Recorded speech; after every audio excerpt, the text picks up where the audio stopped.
enough to prepare myself. I had talked to everyone I could and spent time writing down my thoughts. I worked on letters during my flight back from Colorado and at the hotel last night. I had rented a car, leaving mine covered at work since I'd be heading to Atlanta right after this meeting for a 10-day trip. I expected Linda to try to approach me before the session, maybe in the waiting room or even outside. To avoid that, I decided to arrive precisely on time. But as I walked in, the therapist was still finishing with another client, and Linda managed to catch me alone for a moment. "Jim!" she called, looking desperate and a little afraid. "Not now," I said firmly. "I'll talk in front of the therapist, and not before—" She backed off, her expression cautious, as if she were handling a fragile situation. "Jim, it's just me," she said, trying to sound familiar. "Same old me as always." I looked at her as though she was a stranger, and I think she noticed the change. "Nothing has changed," she continued, a bit unsure. "My love for you is the same as it's always been." "Nothing's changed?" I asked. "Not a thing," she insisted. "You've always felt the same way?" "Always." I looked her in the eye. "So this is who you are?" "Jim? This is how you've always been." "What do you mean?" "All this time, since we've been married. You're the kind of person who thinks it's okay to walk away from your spouse to be with someone else." "Jim, no, I know that must have been painful for you. It didn't seem to slow you down. You've always had it in you to do this. It was just a matter of when." "No!" "You've been waiting for this to happen, or maybe it's happened before and this is just the first time I've seen it." "No! You can't believe that. Jim, it was one time, one night out of so many together. Please, you have to believe me. Nothing's changed." "If nothing's changed, then maybe we were never as solid as I thought. Maybe I never had the marriage I believed I did. After what I saw, you don't get to tell me what I should or shouldn't believe." "No, it's not like that," she pleaded. "What? You didn't leave me in front of everyone and disappear to spend the night with another man just because you could, while my so-called friends held me back and laughed at me for being upset? They teased me and told me to get over my feelings? Because how I feel doesn't matter. Is that what actually happened? No, I mean yes, but no. It's not like that. It was just one time." "I'm pretty sure it was more than once. You didn't turn your phone back on until after 3 the next day." "Okay, well, you're not wrong about that. But it really was just that one occasion, okay?" "Not okay, Linda. Nothing about this is okay. Not one thing. Jim, nothing is different between us. You don't have to make a big deal out of this. I find that hard to believe. If nothing is different and everything is normal, does that mean I can expect more of this in the future? Absolutely not. Should I have expected it all along? Definitely not.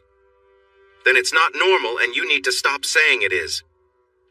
The door opened and a woman who had clearly been collecting herself after a difficult moment came into the waiting area, heading for the door and thanking the counselor who followed her. "Jim? Linda? I'm Dr. Manette. You can call me Susan. Please come in." She was a woman in her mid-50s with curly, salt and pepper hair and a warm, sympathetic smile. We stepped into her office, which was cozy and inviting, just chairs and a love seat, with calm art on the bright yellow walls and a few simple knickknacks on a coffee table. There were also 2 open boxes of tissues, indicating that a lot of emotions were shared in this space. "Welcome. Before we begin, I'd like to discuss the process and a few agreements, okay?" We both nodded. "The goal of our conversations is to help you communicate and find understanding. I'm not here to take sides. Each of you is entitled to your feelings, and whatever you feel is valid. My commitment is to the health of your marriage and the effectiveness of this therapy. Both of you will get a chance to speak, and both will be heard. Most of the time, I'll need you to talk to each other, not to me. I'm here to facilitate. You don't need to convince me of anything. Is that clear?" We nodded again. "Please say it out loud. It's important we verbalize our agreements." "Okay, I have no problem with any of that," I said. "I understand. Thank you, Susan," said Linda. "Good. Now, the most important rule we have is that we must be completely honest. There can be no avoiding the truth, no trying to present things in a more favorable light, or deciding what your partner doesn't need to know. There can be no dishonesty at all, no keeping secrets. Just speak openly without hiding anything. Keeping anything under wraps will work directly against any progress we might make. Agreed? Agreed. Good. I'm also going to ask each of you to be respectful and not deliberately try to insult or hurt each other. When the other is talking, I need you to really try to listen with a sense of empathy, and that's not possible if you disparage each other. I want your best efforts to try to avoid that. Agreed? Agreed. That's going to be tough, I said. I'm still incredibly angry. Everything is still very raw. I may express my feelings in a sharp manner, but I promise to try not to be hurtful just for the sake of being hurtful. That's all I can ask. And you'll listen to Linda with an effort towards acceptance. I'll try. I'd love to know what's going on in her head. It's unfathomable to me, and to be honest, I don't think she understands it herself. Okay, Jim, I can accept that. I only ask that you make an effort. Having empathy for your wife is not only part of the process, it's an important goal in the process of conflict resolution. Or, you could just say, "Yes, Jim," Linda said with a hint of criticism. "Linda, you just agreed not to provoke Jim. Sorry. All right." She gathered herself, perhaps realizing she had her work cut out for her. "At some point, I may ask both of you to do some exercises or give you a little homework. I request that you make a good faith effort at such things. Don't let them slide. And we're going to learn some new techniques for communication. When I ask you to follow those patterns, I want you to try to do it. Agreed? Agreed. Good. Finally, I have to ask if there has been any kind of violence between you. Has either of you threatened the other in any way at all? Because I'm required to be concerned about your safety. No, never. Okay, good. Now you're both here voluntarily. You're not under a court order, and you weren't referred to us by a lawyer or mediator. I take it that your goal is to resolve the outstanding issues in your marriage and build a stronger relationship. Is that correct? Yes. Linda nodded determinedly. We want to fix things. No, I said. This is the first I've spoken to Linda since the event I described in the email I sent earlier. I wanted a neutral arbitrator for this confrontation. I need to inform my estranged wife that our marriage is over. It ended the moment she dropped my hand to dance with another man and left to spend the night with him without so much as a word to me. Linda stared at me, speechless. Beyond that, I'd like to use this time to be able to talk to her and remain civil and to negotiate the terms of co-parenting our children without remaining married. I've already spoken to LW, our attorney. He's prepared a draft of documents for a joint petition for separation and divorce. What? Linda had apparently regained her voice. So we found an area of disagreement. Linda, you want to stay married to Jim, is that right? Oh my God, yes, more than anything, Jim, you can't be serious. Very serious. You don't get to just disregard me like that. You don't... What about Emma and Tommy? I'm not going to teach either one of them to tolerate being mistreated in a relationship. I'm not going to set an example where they can expect to be undervalued in their future marriages. You're crazy. I can't believe you're saying this. Linda, hang on. Jim is not crazy. He has made his goals clear, and I'm going to ask you to take him at his word for the time being. No, this can't. You can't. How could you? How could you even say that? What is wrong with you? How could I? How could you? I could have said all those things to you on Friday night if you hadn't just left without a word. It was just once. You married me just once.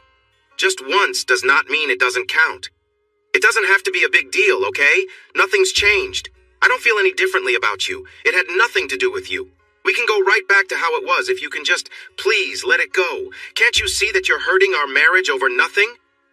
Listen to yourself. Just, what would you say to me if I'd done that to you? What if I had left and spent time with someone else? If our friends had played a role in holding you back?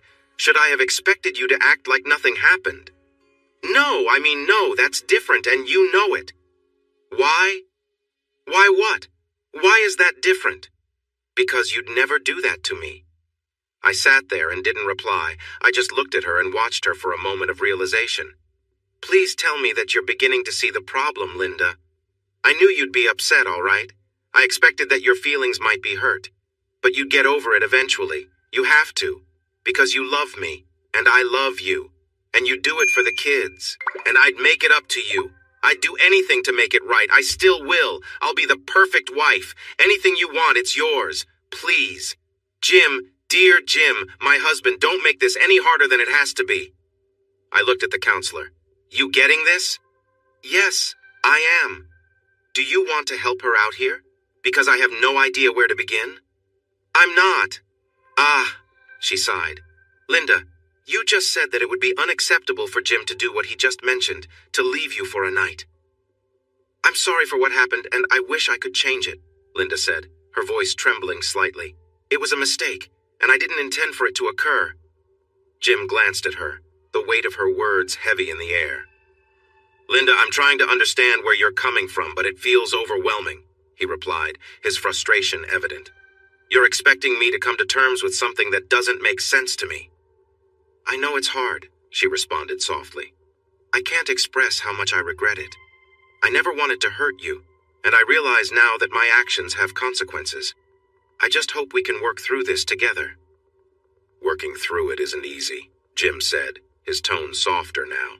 It feels like I'm carrying the burden alone, and I don't think that's how a relationship should work. It shouldn't be, Linda agreed. We both need to put in the effort to heal. I'm committed to trying and making things right. I want us to rebuild the trust we've lost. It takes two to make this right, Jim pointed out, his frustration starting to fade. But it's difficult to see a way forward when I feel like I've been left to deal with this by myself. You're right, Linda acknowledged. I should have been more open and communicated better. I want us to face it together, if you're willing. We'll need to tackle this gradually, Jim said, looking at her with cautious hope. I'm willing to try if you are. Thank you for being open to that, Linda replied, relief washing over her. I don't want to lose what we have. Let's work on rebuilding it step by step. All right, step by step, Jim agreed, a hint of a smile creeping in. Let's just take it one day at a time. I was outside my body, just kind of watching it happen, helpless to do anything about it. There was nothing I could do but go along with it. Gosh, that makes me feel so much better. So, when you told Dee to cover for you and when you came back to speak with me about going to the bathroom, you had zero choice in the matter? Jim, believe me, given the choice between you and him, you win. Every time. No question. I choose you. Every time. Every day of my life for the rest of my life. Except that's not true. It's happened just once, remember? And you chose him. You chose him every time it happened. You didn't hesitate. You didn't look back. And you still don't feel bad about that choice. Dee was quite clear about that when she was covering for you. You're capable of looking out for yourself and making your own decisions. That is what she said. She stared at the floor again. Maybe I just don't want it to be true, she almost whispered. I don't want to think I'm the kind of person who could act that way, even if all my friends thought it was okay. Which they do, by the way. Forget your friends. This is on you. Jim, said Susan, remember what we agreed on regarding how to speak about your spouse. Try not to use language like that. It just makes everything harder. Okay, you're right. I'm sorry. Okay, good. Now then, Linda. Jim asked if you had a choice, and he's correct. This has nothing to do with your friends. All right, it's on me. I chose to do it. All I can say is that I didn't feel like it was a choice at the time. I saw it as something I couldn't turn down. I mean, if someone offered you $1 million or a vacation to Hawaii, you don't think about it, you just take it, you know? I wasn't thinking about you at all. I didn't do it to hurt you. Once the opportunity was given to me, I couldn't imagine saying no. I'd never forgive myself if I did. And to hell with me and our marriage, I guess. No, not like that at all. Jim, you're so strong, so resilient. I just knew that even though you'd be hurt, we could get past this. I know it won't be easy, but we'll do it together, honey. I'll be there for you every step of the way. Except, of course, for that first step you took away from me. The step that put us here. You did that without me. Okay, but I came back. I'll always come back. Always. You'll always come back? What, so you're planning on doing this again? How much more is this kind of thing going to happen? No, it's not like that. I really hope I never figure out what it is like. There's nothing like this. God, this is not what our marriage was supposed to be. I never wanted a partner who would make choices without considering our relationship. Tell me, Linda, if you think I'm so strong, why are you surprised that I'm showing some backbone here? Why should it be so unthinkable that I'd stand up to you? She drew back. Let's be clear now, I continued. You seem to think it's perfectly okay for you to leave our marriage for someone else, because you figure I can take the hit and you expect me to deal with it.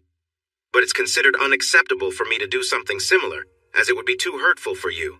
Is that about right? You get to hurt me in our marriage, and I just have to accept it. You don't have to say it like that. I think I do, if that's what it takes to make it sink in. We were silent for a minute, just sulking at each other. I didn't do it to be hurtful.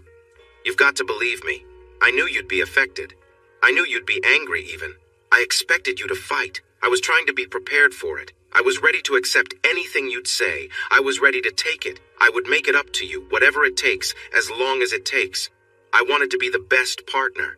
I still want to do that, Jim. I still want to be your partner, and we'll grow old together in each other's company, with nothing else in the way.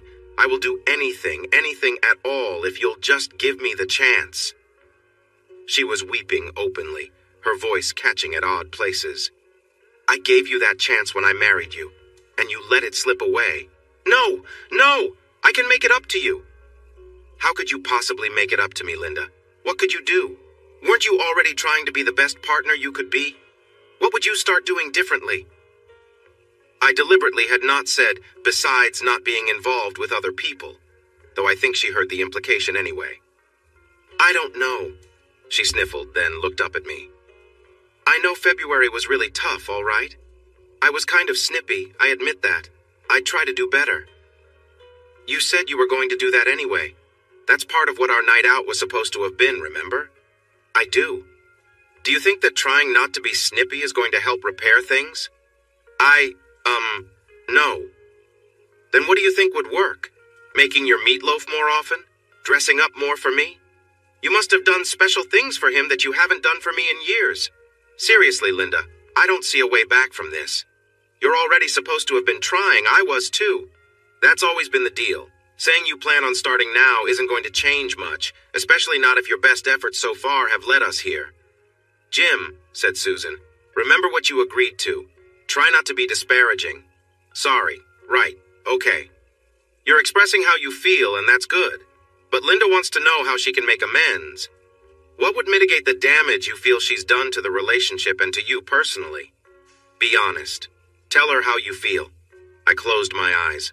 Linda, the only thing that could possibly improve this situation would be to undo what has happened, to erase this from existence.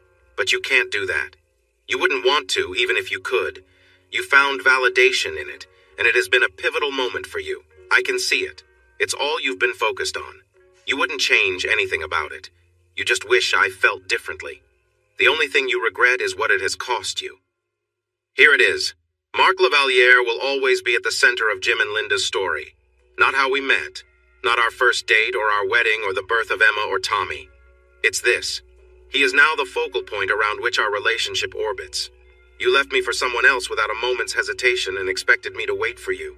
You're still doing it. I can't. He's always going to be there. Every time I look at you, I see you leaving, and it makes me sick. I can't imagine being close to you again after this. That is who you are to me now. What's worse is that it's who you've always been. That is all I see. Do you hear me? I can't do it. We were both in tears at that point, eyes wide open, sitting apart from each other, neither of us willing to close the gap. I wasn't expecting you to be gone, she said. I thought you'd be home. We agreed. You'd be home and we would talk. I didn't know where you were. How do you think I felt? I stared at her, unable to find words in that moment. We agreed? No, I didn't agree to anything. You mentioned that you might be home sometime the next day, but you didn't specify when. I did not agree to wait for you. I did not agree for you to leave with him in the first place. We agreed is not accurate. Jim, said Susan, remember, we want to build empathy. Please try not to direct your anger at her. I took several breaths and nodded. Now, Jim, you asked her what it would have felt like if she were in your position. Now she's asking the same. How do you think she felt when she found you had left the house? Talk to her, not me. How do I think you felt? Well, I think you felt disappointed and probably scared. The situation had spiraled beyond your control. You expected me to be sitting at home waiting for you, having not slept at all, having spent the night in turmoil, and you'd find me there, a broken shell of a person, ready to share all the hurt, all the rage, all the pain. You'd listen patiently, nodding and showing empathy as I expressed my feelings. When I had exhausted myself, you'd take me into your arms, and I would cling to you, feeling both a mix of frustration and a deep need for your comfort. You would offer me solace, knowing you had succeeded in your intentions. You were looking forward to that moment. You believed it would be a challenge, and you'd have to promise me the world, all to regain the connection you felt was slipping away. You wanted to maintain control, reflecting on those memories of time spent together, perhaps even holding on to hopes for our future. You had envisioned having it all. So when you didn't find me broken and pleading for your support, you likely felt a wave of panic. You're still there, trying to manage the fallout. But I refuse to play along. I won't allow you to manipulate me any longer. Now, you are the one experiencing fear and confusion, much like I did. I hope it is becoming clear to you just how far things have strayed from what we once knew. Linda was shaking her head gently as tears flowed down her cheeks. No, no, no, no, she whispered softly. I hope you're concerned about having lost me because you have. She broke down and began to sob, seeking comfort in my embrace and burying her face against me. I had never seen her so vulnerable. I wrapped my arms around her, knowing that even if our love were not there, I needed to comfort her in that moment. Through her tears, I could finally discern her words. I never wanted this. I didn't seek it out, never. You know I didn't. You witnessed it all. I never would have intentionally hurt you. I love you so much, Jim. Please believe me. Please tell me I haven't ruined everything. I can't bear the thought of it. You're the strong one, Jim. Please tell me we can fix this. Please give me some hope. Please tell me you love me. I sighed, unable to see her face but feeling her tremble. My eyes filled with sorrow as I mourned what we once shared. Yet I couldn't deny her request. I do love you, Linda. My tears fell into her hair as hers soaked my shirt. But all of our tears, and I knew there were many more tears in our future, would never wash out what she did that night. It would always be a part of us. Then I said what I'd really come to say, and I laid the foundation for the end of our marriage. Sometimes love isn't enough, honey. We can care for people who aren't good for us. We can care for those who don't treat us right. Sometimes we have to distance ourselves to save our own well-being. It happens all the time. When individuals in difficult situations care for those who hurt them, it can have grave consequences. You know that. Well, you took advantage of our relationship, my emotions, and my trust. You intended to. You were counting on me to bear the burden. You still are. I can't stay with you like that. Not if that's how you treat me. I can't. That brought on another wave of tears. We were both crying for about 10 minutes before Susan spoke up. Okay. It's clear you have both been through something challenging, and you're processing it differently. The good news is that many relationships can survive infidelity. The fact of the matter isn't as important as what caused it or what led up to it, or the lack of intimacy surrounding it. In almost every case, it starts with a quiet rift between the couple somewhere, which leads to emotional distancing. That leads to feelings of isolation and abandonment, which creates a need to feel validated, appreciated, and loved. That's what creates the conditions for an affair that may be emotional, physical, or both. What's remarkable is that in your case, there was apparently nothing leading up to Linda's going away with Mr. Lavalier.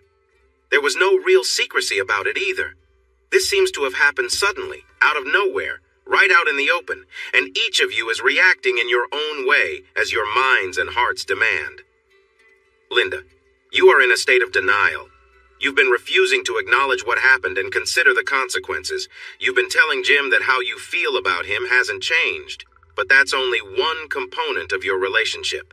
His feelings about you have changed. You've revealed a side of yourself that he's never seen before, and maybe you haven't either. Jim is not going to be able to see you or your marriage the same way. The relationship you had before is over. There is no going back. There's only what comes next. You haven't been able to face that yet. When you can, we'll be able to make some progress, but we don't know how things will actually work out. Linda looked absolutely despondent. Of course, that's how she looked before Susan said any of that. I don't know how much of it registered. Jim, your instinct is to escape. You fled the situation, not only because you find it unacceptable, but because you lack any reference for how to deal with it. You're disoriented and in a state of shock. Avoidance is a common response to trauma. You may be experiencing a form of PTSD, and it's likely to persist until the trauma is addressed and resolved, and unfortunately that may never fully happen. Now then, underneath all of this, the issue you're both concerned with is the possibility of forgiveness. Linda, you need to understand that you're not simply owed Jim's forgiveness. It may not be forthcoming, at least, not anytime soon. Forgiveness can only come at the end of a long process of healing that hasn't even begun yet. Jim, in my opinion, I think it would be healthy if you do forgive Linda when you're ready. Not because she deserves it or to save the marriage. You're a long way from being capable of forgiving her, and I recognize that. But however many months or years it takes, you'll do it for your own sake, not hers. You will someday come to a place where you're able to let go of the anger and the hurt. You'll do it for yourself and for your own future. You'll want to put it behind you and move on with your life, whatever that will look like, whether you two remain married or not. That felt better. That felt right. Linda, however, was understandably upset. Wait, isn't it your job to save this marriage? You are a marriage counselor, aren't you? So counsel him and make him come around. Linda, I can't save a marriage. No one can do that but the people in it. I can facilitate the communication and the healing if both partners are committed to working towards that. But if the relationship is fundamentally unhealthy, or if either one of you doesn't want to remain married, then no. There's nothing I can do but try to make things less painful when it ends.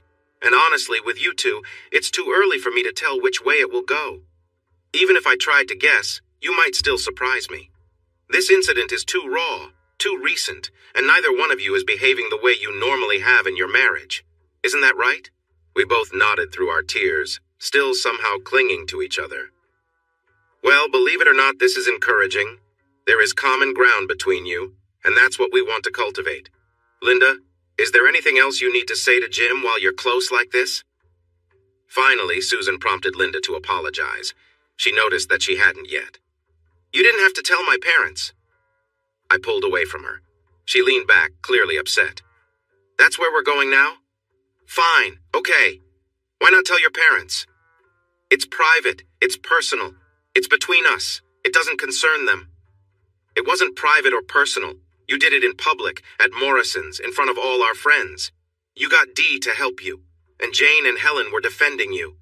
You abandoned me right there in front of everyone. If the paparazzi had been there, it would have made the tabloids. You don't get to claim that it's private.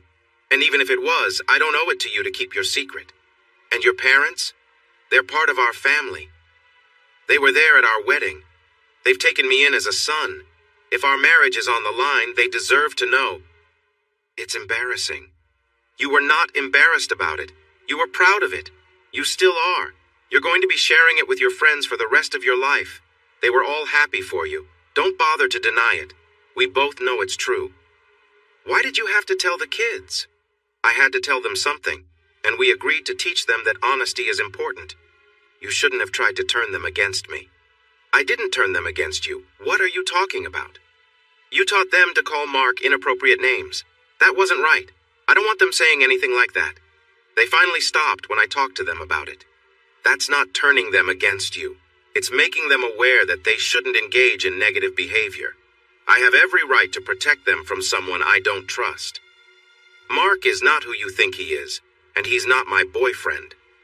Anyone who interferes in a marriage like it's acceptable is concerning, and some language used around the kids is not appropriate. Mark was respectful to me. Abducting you for an inappropriate night does not show respect. I mean, he didn't mistreat me. He was polite, opening doors for me, and he even remembered my name the next morning. What? The what? My blood had turned to ice. I was motionless and silent. Any hope for a civil relationship was fading fast. Susan noticed. Jim? Dr. Manette? I couldn't see. My vision was clouded. My voice echoed back to me as if from far away. Please inform this woman that if she wishes to be in my good graces, then defending him is not the way to do it. I was up and out the door before either of them could respond. I heard my name called several times behind me. I have no memory of getting into my car or driving away, but I was speeding before I came to my senses and pulled into a parking lot. I shut down the car and realized I had been struggling to breathe.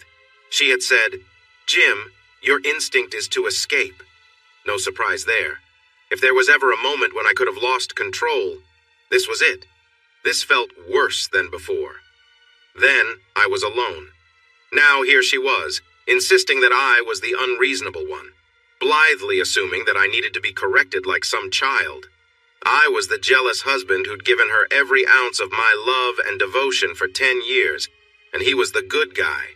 He's a gentleman because he was noble enough to remember her name. My flight to Atlanta wasn't until the morning. I had been planning on going to the house tonight, spending some time with Emma and Tommy, maybe staying for dinner if Linda had managed to pull her head even part way out of her own self-absorption.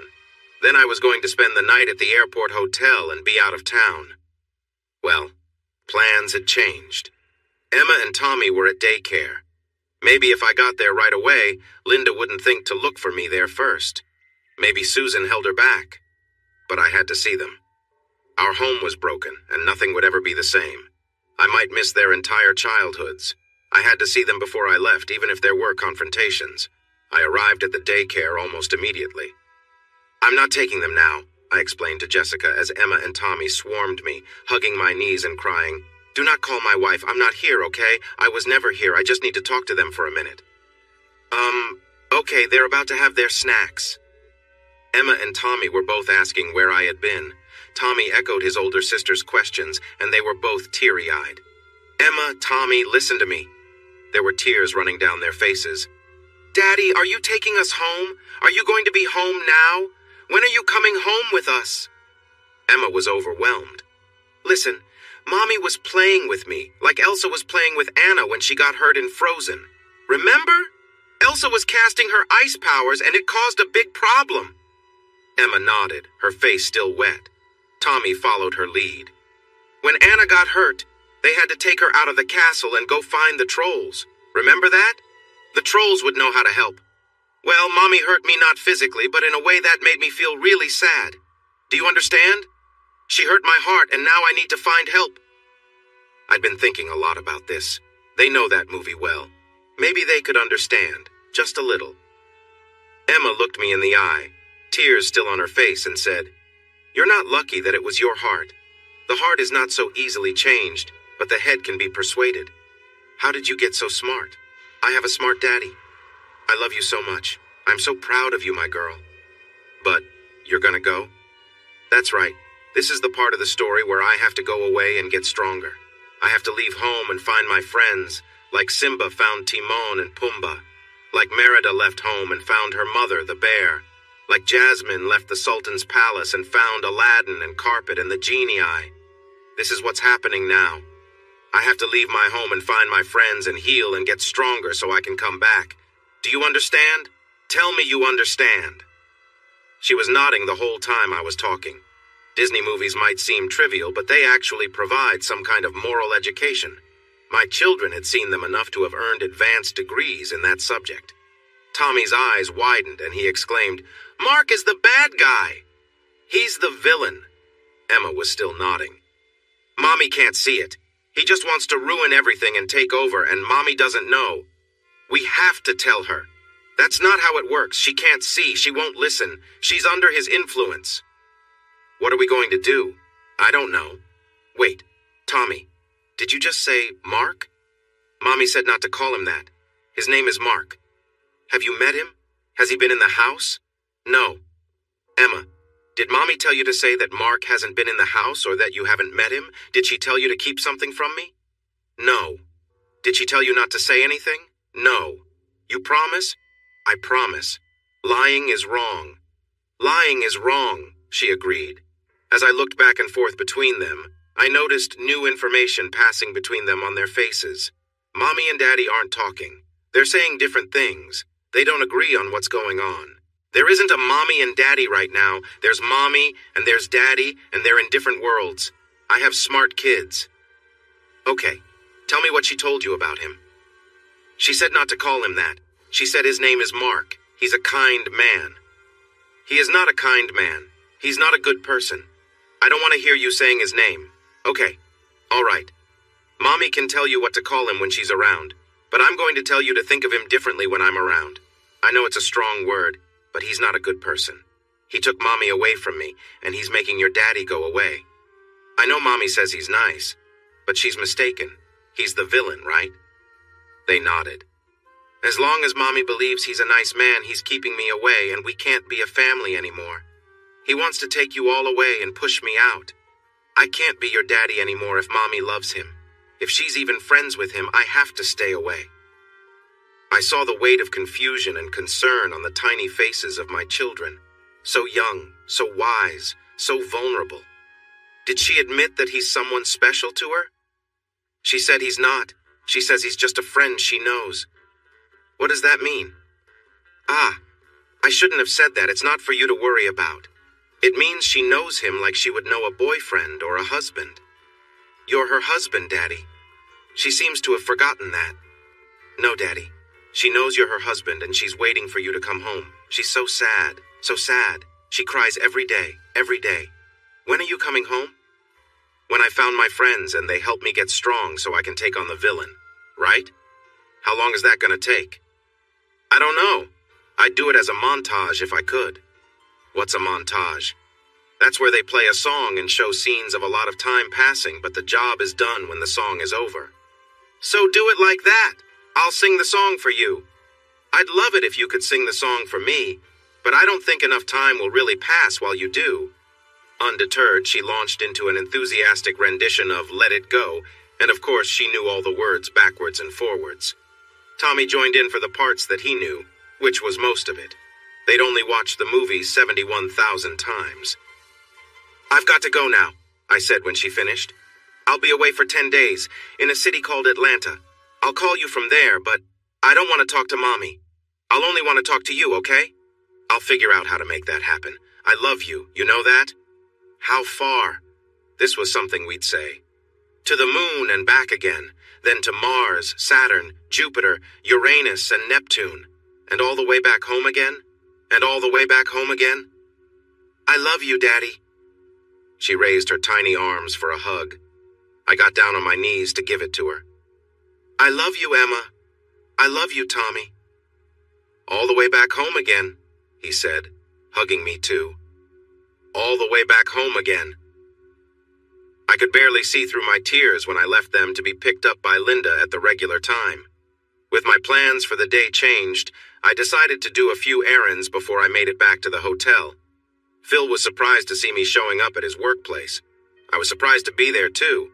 Last time I'd seen him, he'd been ready to confront me, and I would have stood my ground. Jim, hi. Hi, Phil. What are you doing here? We need to talk. Translation. No, Phil, I'm not here to apologize or ask for an apology from you, but I'm not planning on this being hostile. There's a whole bunch of business between us, and it's time to clear the air because I'm about to move forward and you need to decide where your loyalties lie. Ah, okay, right.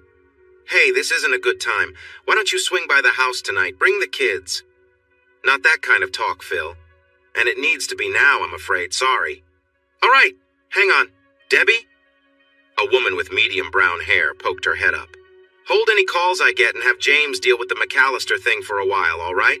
This is something I need to take care of. Give me an hour. Okay, Phil. Is everything all right? Yes, fine. This is Jim Johnson. He and Linda are friends of mine and Jane's. There's something going on that affects our families, and we need to talk for a bit. 1 hour. Okay? Okay? Come on, he said, grabbing his coat. Let's not do this here. The coffee shop in the lobby of the building wasn't especially busy. He ordered a coffee drink that was more like a dessert, and I opted for a small black coffee that I didn't plan to drink. Phil paid. Okay, Jim, you've got my attention. Everybody's been running around worried sick about you. Linda's been anxious all week. Nobody knows where you've been or what you've been doing, and now you're coming to me? What gives? I met with Linda for the first time this week at a counselor's office this morning. She said that all her friends thought it was okay. She was very clear about that. While I was over at Morrison's wondering what happened to her, everybody there already knew. Everybody but me. Specifically, all the girls knew. Dee and Jane were barely able to contain their excitement, but Helen was in on it too. Rosie knew, but she wasn't feeling too good about it. And Jane? Well, you saw her. She was really happy. Everyone was in on it. Why? How? Phil was as still as a statue, staring at his drink. I pressed on. Seeing Jane get all excited stirred up feelings in you. It wasn't because I was giving her a hard time. You were upset at her when I confronted both of you. There was something going on that I don't know about, but you did. Maybe it's none of my business. Maybe it's personal between you two. Well, I'm asking anyway. I'm tired of being in the dark about what my wife thinks we're doing with our marriage, and I'm pretty sure you've got insights on that subject that would interest me greatly. So, what can you share? He took a sip of his drink and wiped his lip. Well, you're right. What's between me and Jane is none of your business. But you're also right that there's a lot you haven't been told. I'd want to know it too if I were in your shoes. You deserve to hear it. You've been dealt a tough situation, and you don't deserve what's happened. Another sip. Okay. What I'm about to tell you, you did not get from me, okay? You were never here. We never talked today. You're still frustrated with me as far as anyone else is concerned. I'm the last person you want to talk to. I'm only saying this because I have to live with myself, and I'm trying to convince Jane to find a new group of friends. They are not a positive influence. Sorry. Don't be. Okay, right. So I'm going to tell you what the deal is. To the best of my knowledge, even though this is the kind of thing I shouldn't talk about and wouldn't talk about with you. But first, dramatic pause. I raised one eyebrow. You've got to tell me where you've been all week. You basically vanished. It spooked everyone. I spent the first 2 nights at Dave's brother's place. His name's Pete. He got divorced a few years ago and has a really sweet but unique-looking cat named Frankenstein. Then I checked in at work and spent the rest of the time at my mom's house in Colorado. I'm only here for today, then I'm leaving town for 10 days. It's work-related. I volunteered for it. Not going to tell me where. Emma and Tommy know. Maybe your kids can get it out of them. Okay. Well, you really had everyone baffled. Remind me never to play hide-and-go-seek with you. Deal. Your turn. What is going on?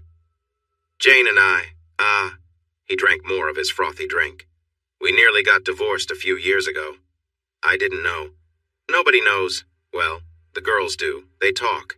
And that's part of why we nearly got divorced. The 5 of them, Dee, Helen, Linda, Rosie, and Jane, they all get together and discuss all kinds of things. Some of it is pretty risky. They talk about relationships and how tempting it can be to explore outside of their marriages. It's their favorite subject. My blood turned to ice water. Again. That's twice in the space of a few hours. Just like what happened to you. Yeah. That's exactly the kind of thing they go on about all the time.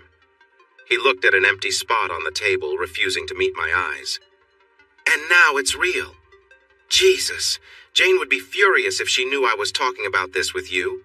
I was sworn to secrecy, but this has gone too far. She only tells me about it because we're in marriage counseling, and it's supposed to be just between us. That's the deal. She doesn't keep the girls' secrets from me, but I have to pretend I don't know. But the things they talk about, they seem to think it's all in fun, just idle chatter. But also not. It's genuinely exciting to them. Then Linda actually pulls that stunt right in front of you, and all of a sudden, it's not just fun and games anymore.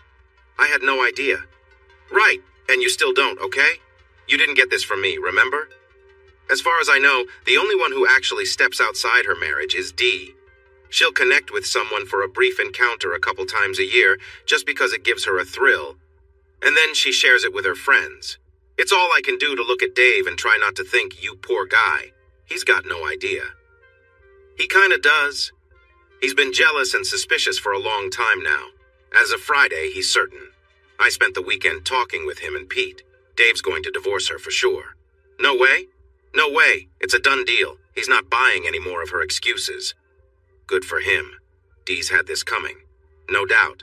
She's not someone I want to associate with again. I shook my head. I had my doubts about whether or not Dave was right, but this little bit of news settled that. So, what happened with you and Jane? Phil sighed. All right. So, Jane's not good at hiding her feelings. You know how expressive her face is. She couldn't keep a secret about what she had for lunch. She's tried a few times just to see if she could, but it's like she can't resist showing her true emotions. So that group of friends had gotten her all worked up. She was fixated on the idea of exploring new connections, but there was no way she could keep it subtle. Instead, she came to me all innocent and tried to convince me that opening our marriage could be a good idea. You know what I mean? Like a pass to experience something new.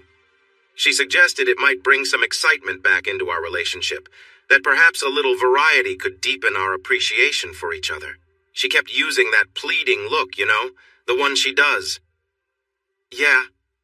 I remembered how she'd looked at me that Friday. I told her absolutely not. We agreed as couples that monogamy was our rule. Oh yes, we've all been pretty clear about that. Yeah, you'd think so. Well, I pressed her about where this idea came from, and she let slip that when it was just her and her friends, things changed.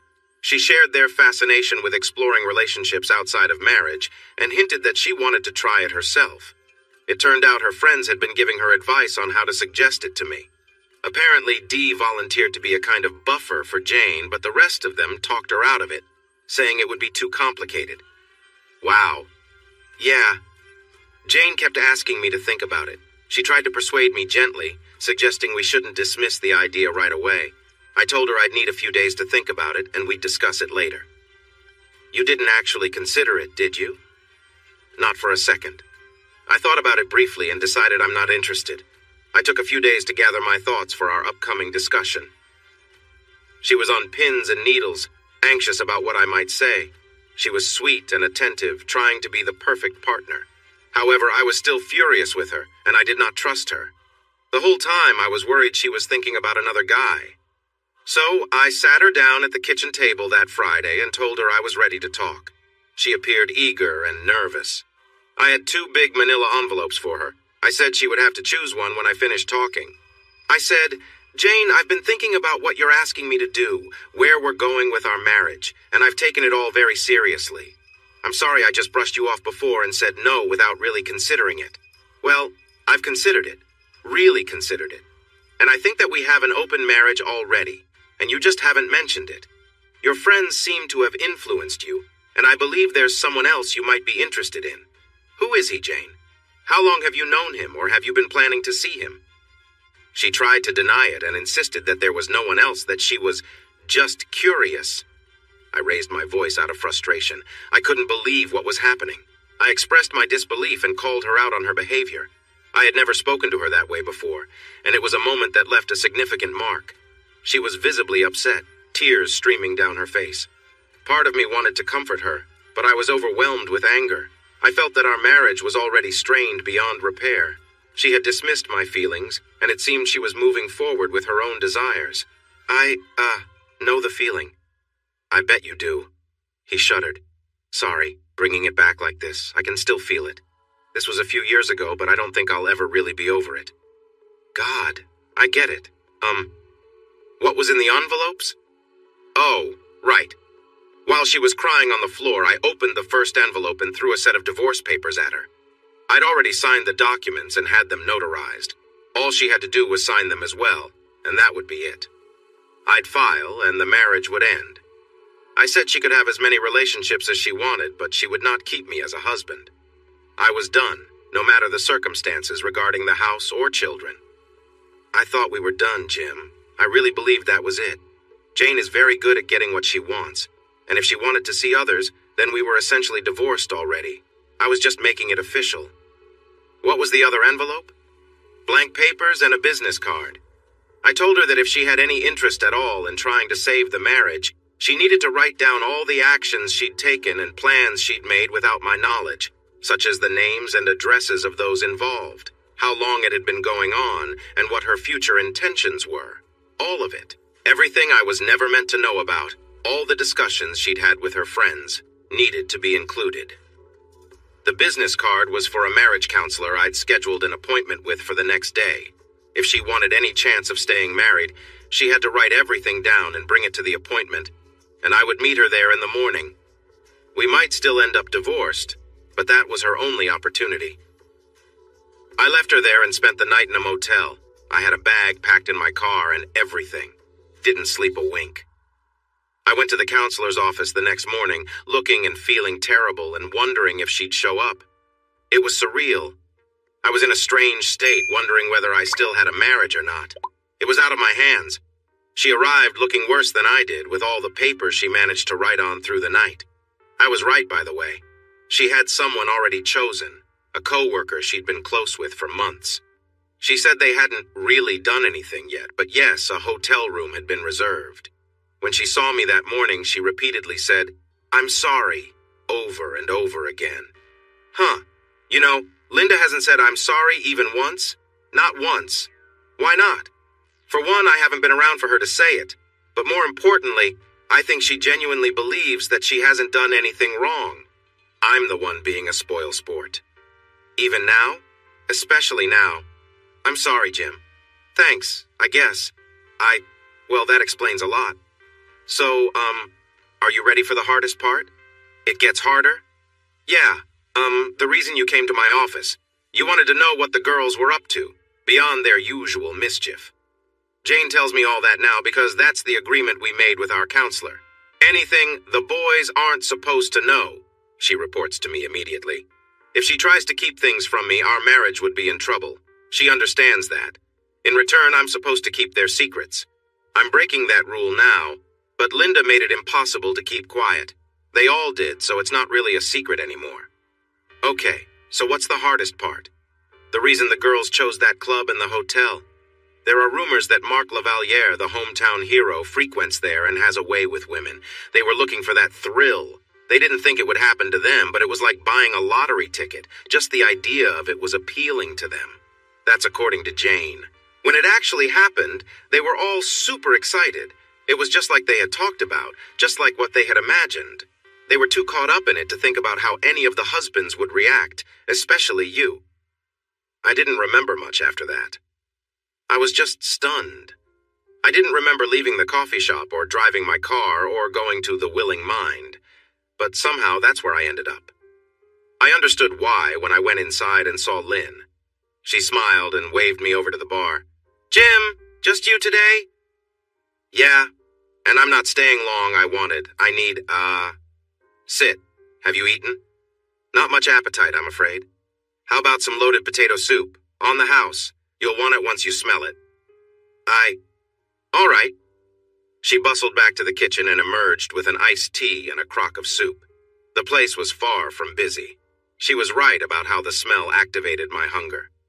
Lynn, I wanted to ask you something specific. Shoot. I didn't tell you where we were when Linda left me, did I? No.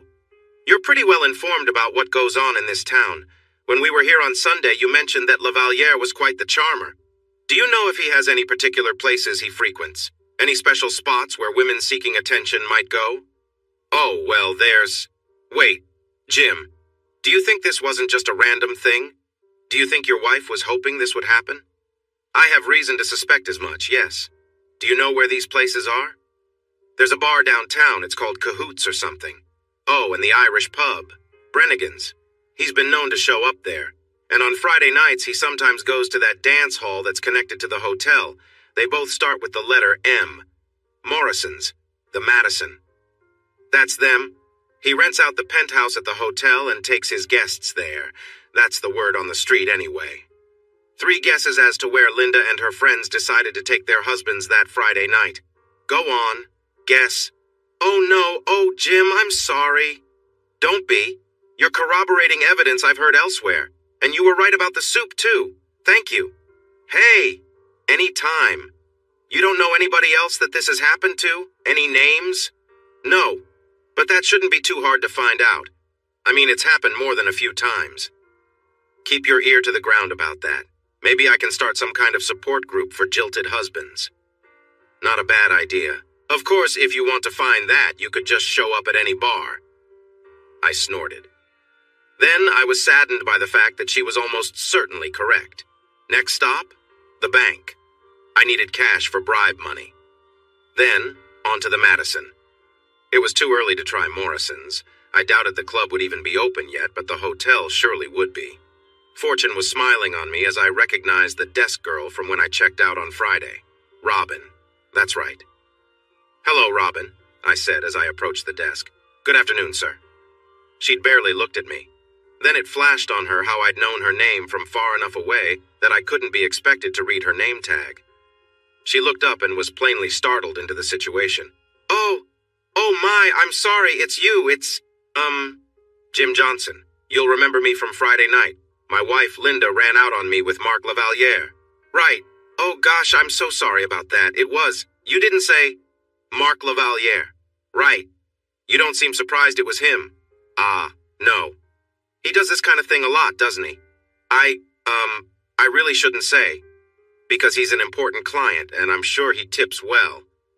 I produced a $100 bill that I'd withdrawn from the bank and placed it into her hand.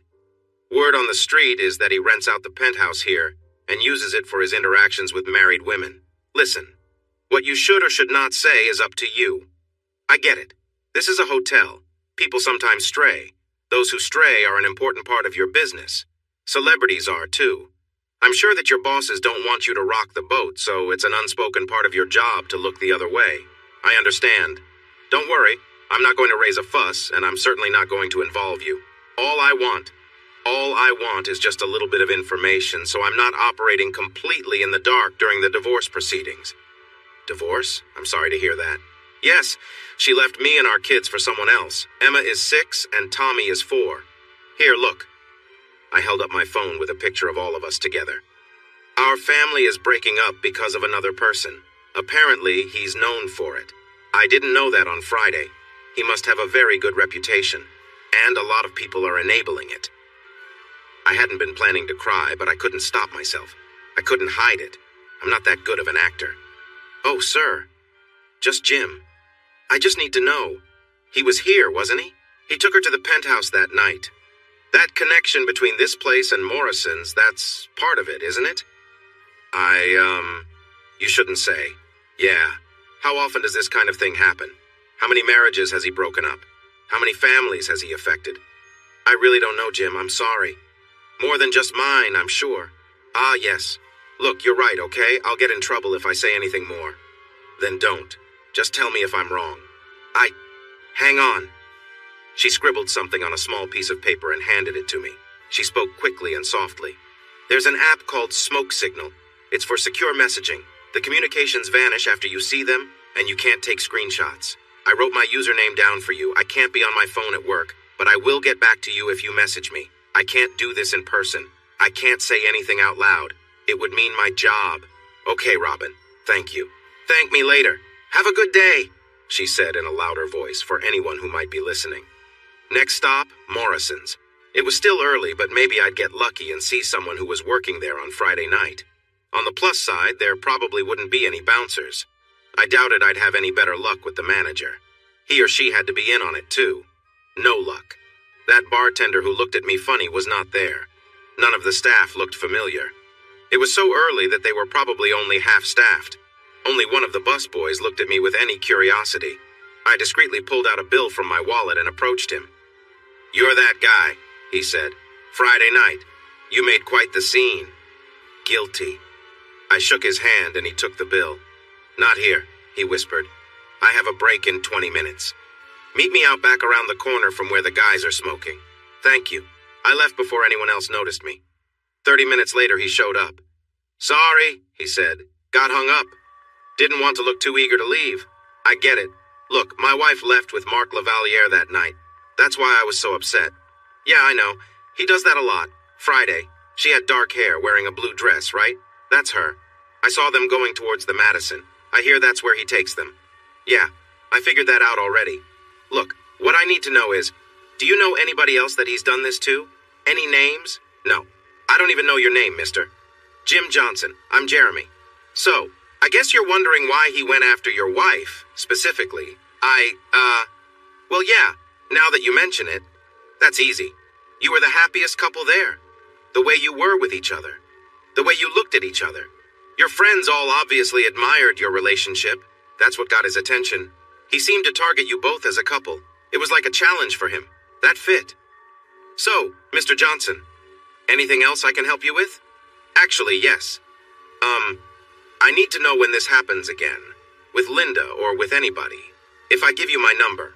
Or, no, wait. Do you use something called Smoke Signal? He looked surprised. Maybe I was too old for that app's demographic or something. Yeah, I'm D's Nuts 5624. What's your username? I don't have one yet. How about Jilted Jim something? That'll work. It usually happens on Friday nights. I'll ping you when I see anything. I take it that you'll express your appreciation? Yeah, I'm not rich, but I'll take care of you. Spread the word, but don't let your bosses know. I'm pretty sure he's involved with them somehow.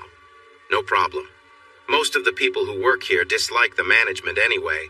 Just don't make any trouble I might get tangled up in. You bet. I gotta get back. I see anything, anybody sees anything, I'll ping you. Nice meeting you, Jeremy. I wasn't hopeful about Brannigan's, but after 2 pints of stout I didn't particularly want, I earned the notice of a sympathetic bartender named Sean, who got a $50 tip for a promise to give me a heads-up about the asshole, and a cocktail waitress at Cahoots named Kelly got a similar deal. Everybody got pictures of Linda and Dee to pass around to their friends, too. I couldn't tell you what I had for dinner if I even had any.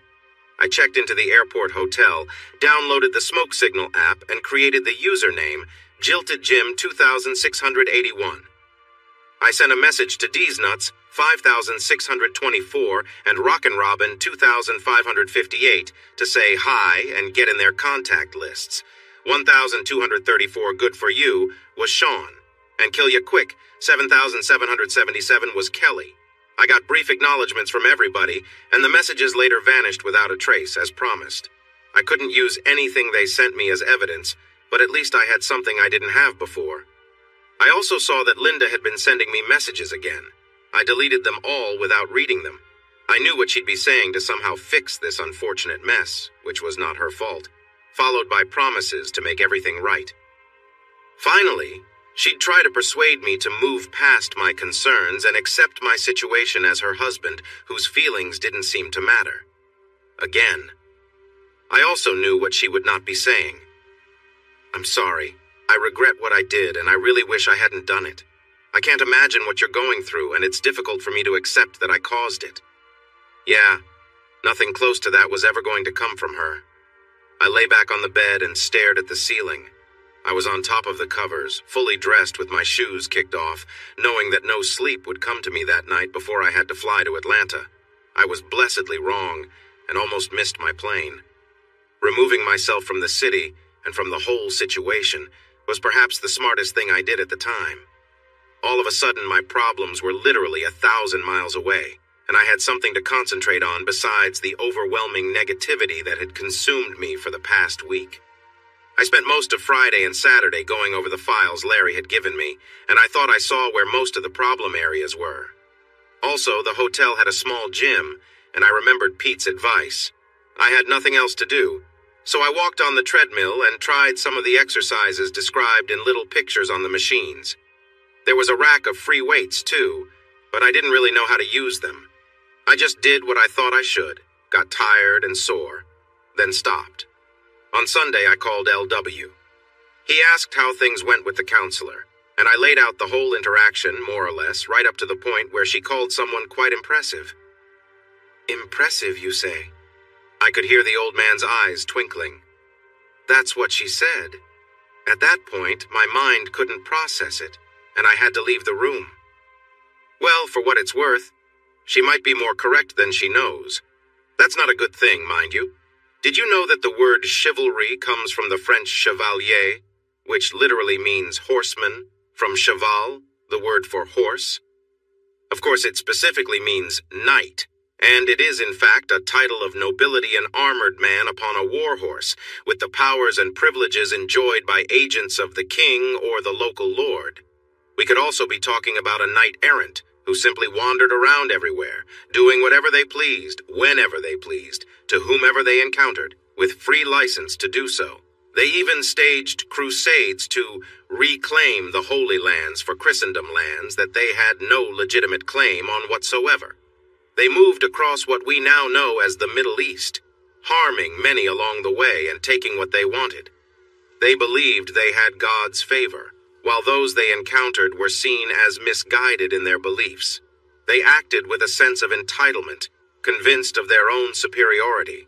Of course, these knights almost always were of noble blood by birth, owners of vast estates of land because, let's face it, during the 12th through 15th centuries, armor was prohibitively expensive. Only the wealthy could afford it. A war horse specifically bred and trained for battle was similarly unattainable. Consider the size of the support team needed to maintain such an operation. There had to be squires, groomsmen, armorers, trainers, camp attendants, cooks, and more. A night on the road required an entire caravan for support. This was clearly the domain of the aristocracy. Much of the power and privilege associated with knighthood stemmed from wealth and status. The only additions were the expensive armor, specialized training in combat, and authority to exert power. That's another important word, privilege. Literally, private law. It means the usual rules do not apply to you. You're considered special, above the norms that civil society imposes on others. If you feel compelled, you could exert your will without repercussions. And historically, many in power acted with little regard for the consequences of their actions. This dynamic hasn't changed. Privilege continues to skew societal norms. So yes, knights in shining armor, les chevaliers, were often seen as a mix of rich, powerful figures. Some might label them as tyrannical or oppressive. They could manipulate circumstances to suit their desires, and that was often justified by their noble lineage as caretakers of the lands and the people they governed. In many cases, their actions could be viewed critically. Is Marc La Valliere chivalrous? Of course. He arrogantly took Linda away as if it was his right. That fits with certain old traditions of courtly love all the way back to stories like Persephone and Hades in ancient mythology. But Jim, you also embody a form of chivalry, though more like a knight from a particular story, not a French one. Are you familiar with the tale of Tristan and Isolde? No. I'll summarize it for you. Tristan, a young knight, was sent by his uncle, the King of Cornwall, to bring back Isolde from Ireland to be the king's queen. On their journey back, Tristan and Isolde accidentally drink a love potion. They fall deeply in love, but it's doomed because Isolde is already promised to the king. In some versions, they keep their feelings in check, but in others, they act on them, and both are consumed by guilt. Tristan had always looked up to his uncle, and the king treated Tristan almost like a son, which made things even more complicated and painful. The king began to suspect something between them but couldn't prove it, leaving everyone distressed. A famous part of the story is when Tristan and Isolde enter a cave or cottage meant for true lovers. They are watched by the king's courtiers, but the two lie on their backs, apart, not touching. Between them is Tristan's unsheathed sword, representing the barriers between them. Whether it symbolizes honor, the king's authority, or their doomed love is up for debate. In the end, Isolde marries the king, and all three are left unhappy, stuck in their love triangle. In some versions, Tristan and the king end up killing each other, while in others, Tristan is exiled and marries a woman who bears a resemblance to Isolde. The royal couple never has children, and the crown passes to a rival. Where do you get all this, LW? From a mix of an old-fashioned liberal arts education and too much time on my hands. But the part that really relates to you is still to come. What's that? The name Tristan means sadness or sorrowful, and I haven't seen anyone as sad as you've been lately. Tristan fell in love with a woman who'd been claimed by a powerful king, and he's merely been keeping her warm until she gets to him. But Isolde loves Tristan too, even though she yields to the king's claim upon her, in accordance with her bond and the king's due. The royal connection is complicated because of the love between Tristan and Isolde. Just as their own early feelings were hindered by Isolde's destiny, there's no good result for any of them. But the really ironic part? Ask me the name of the King of Cornwall. Go ahead, ask. Okay, what's the king's name? Mark. It's King Mark of Cornwall, with a K rather than a C, though. Sorry, it just fits a little too perfectly, doesn't it? He's exercised his power and privilege in a totally noble manner of claiming what he desires. But you're the one who truly sought her out, who got to know her and genuinely cared for her first. I stewed over that for a minute. Turns out there's a bit more to it than that, LDW. It seems he has some kind of obsession with disrupting relationships and creating turmoil. That's from the staff at the dance club. He's apparently developed quite a reputation for it that I did not know about. But get this. Linda did know about it. The whole reason she and her friends chose that club was because he frequents it. They were actually hoping to attract his attention. Linda was considering leaving with him before we even walked in the door. You don't say? So King Mark's claim pre-existed their meeting? The plot thickens? I suppose our Isolde always believed she'd belong to a prince if one ever showed up to claim her. She just settled for me until she found one at the royal ball. Ah, yes, her fairy tale aspirations. Very good. You're getting the hang of this. If only it helped. I held my head in my hands. You were right, by the way. About her not being sorry, she was completely unremorseful. She gave no indication that she regrets her actions or that she thought she'd done anything wrong. She's still convinced that the entire problem is that I'm unable to accept it. As I suspected. Well, it's only been a week. We're barely into the 90-day waiting period. A lot could happen between now and then. Perhaps someone or something will come along that might shift her perspective. Maybe yours as well. Maybe. But in Susan's office, it was like talking to a brick wall. She was... I searched for an appropriately precise word. Unyielding. And everything I've learned since then has only made everything seem worse. There's an old folktale about a traveling merchant who offended a king, or perhaps he was accused of some crime. He was sentenced to death, but allowed to plead for his life. He said, "Your Majesty, it would be a mistake to end my life. I can perform wonders for you and for your realm. If you will allow me access to your stables and keep me as your prisoner for a year, I can teach one of your horses to sing." The king was skeptical but intrigued and figured, why not? If what he says is possible, I've got to see it for myself. If he's spouting nonsense, I'll still have him in my custody. So the merchant was led away back to his cell. One of the other prisoners said to him, "Are you crazy? You can't teach a horse to sing. The king will surely see you in trouble for this." The merchant said, "Oh, almost certainly, but now I have a year that I did not have before. And in that year much may come to pass. The king might die, and his heir may see things differently. I might fall ill. There might be a war which will cause everyone to forget about me. The castle might be invaded and I might escape. And who knows? Perhaps the horse will sing. You should write a book, LW. I've written two. But they're boring and old, like me. I could never deprive myself of the pleasure of telling such stories to dear friends. What else would I do to keep myself entertained?" The week went by quickly. The work consumed me. I didn't do anything but the job and slept at the hotel. I used the tiny gym 3 times. I managed to get everything at the Atlanta office back under control slightly ahead of schedule, and I'd return home as a hero. I was able to talk to Emma and Tommy while they were at daycare in order to avoid Linda. I called them at home once by getting Andy to show up at my house, and I called his phone so Linda's wouldn't even ring. Emma and Tommy told me that Mommy said Atlantis wasn't a real place, so I couldn't really be there. I didn't bother correcting them. At some point, I called Dr. Manette's office and tried to schedule another appointment for another discussion. Susan made me apologize for my outburst and promised that it wouldn't happen again. She assured me that she'd talked to Linda about how what she'd said was thoughtless and hurtful. She insisted that Linda had seen the error of her ways, and I should not expect to hear her continue praising the other man. We agreed on the same time the next Thursday, and she'd contact Linda. Then Friday night happened. It started with my smoke signal app. I'd forgotten I had it and didn't recognize its ping. It was 1,234 good for you. That's right. Guinness is good for you. The guy at the Irish pub. Sean. Your boy, the other man, is here. He's making advances toward 2 women who came in with a group. One might be your wife. He attached a picture. It was taken quickly and discreetly with the phone's camera, but it told me what I needed to know. The 2 women were Linda and Dee. The other man had his hand on Linda's shoulder, and she looked delighted. I also saw Gus and the back of Rose's head, which meant Andy and Helen had to be there too, unless Gus and Rose were involved with each other. The place was packed. St. Patrick's Day wasn't until Monday, but Friday night already seemed to be starting the celebrations, and of course the Irish pub would be a busy place with a live band. I tried to save the pic, but Smoke Signal did its job and didn't let me, not even a screenshot.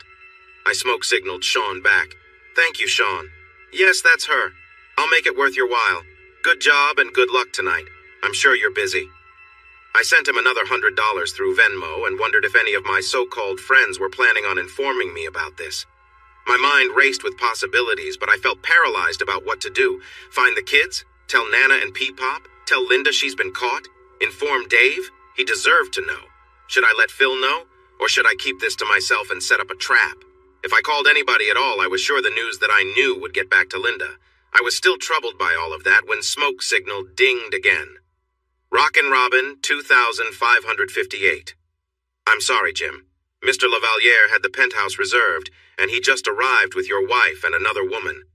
I recognized her from that picture you showed me with your kids. I'm sorry. Please don't come here and start any trouble. I may have to call the police if I see you, but you deserve to know. Jilted Jim, 2,681. Thank you, Robin. Don't worry. I'm in Atlanta this weekend and I couldn't show up there even if I wanted to. Is this the other woman? I'd attached a picture of Dee and Linda together from one of our previous nights out a year or two ago. Rockin' Robin 2558.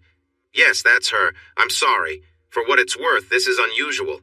I've never seen him here with two women at once. Maybe it's nothing. Maybe it's not what you think. Jilted Jim 2681.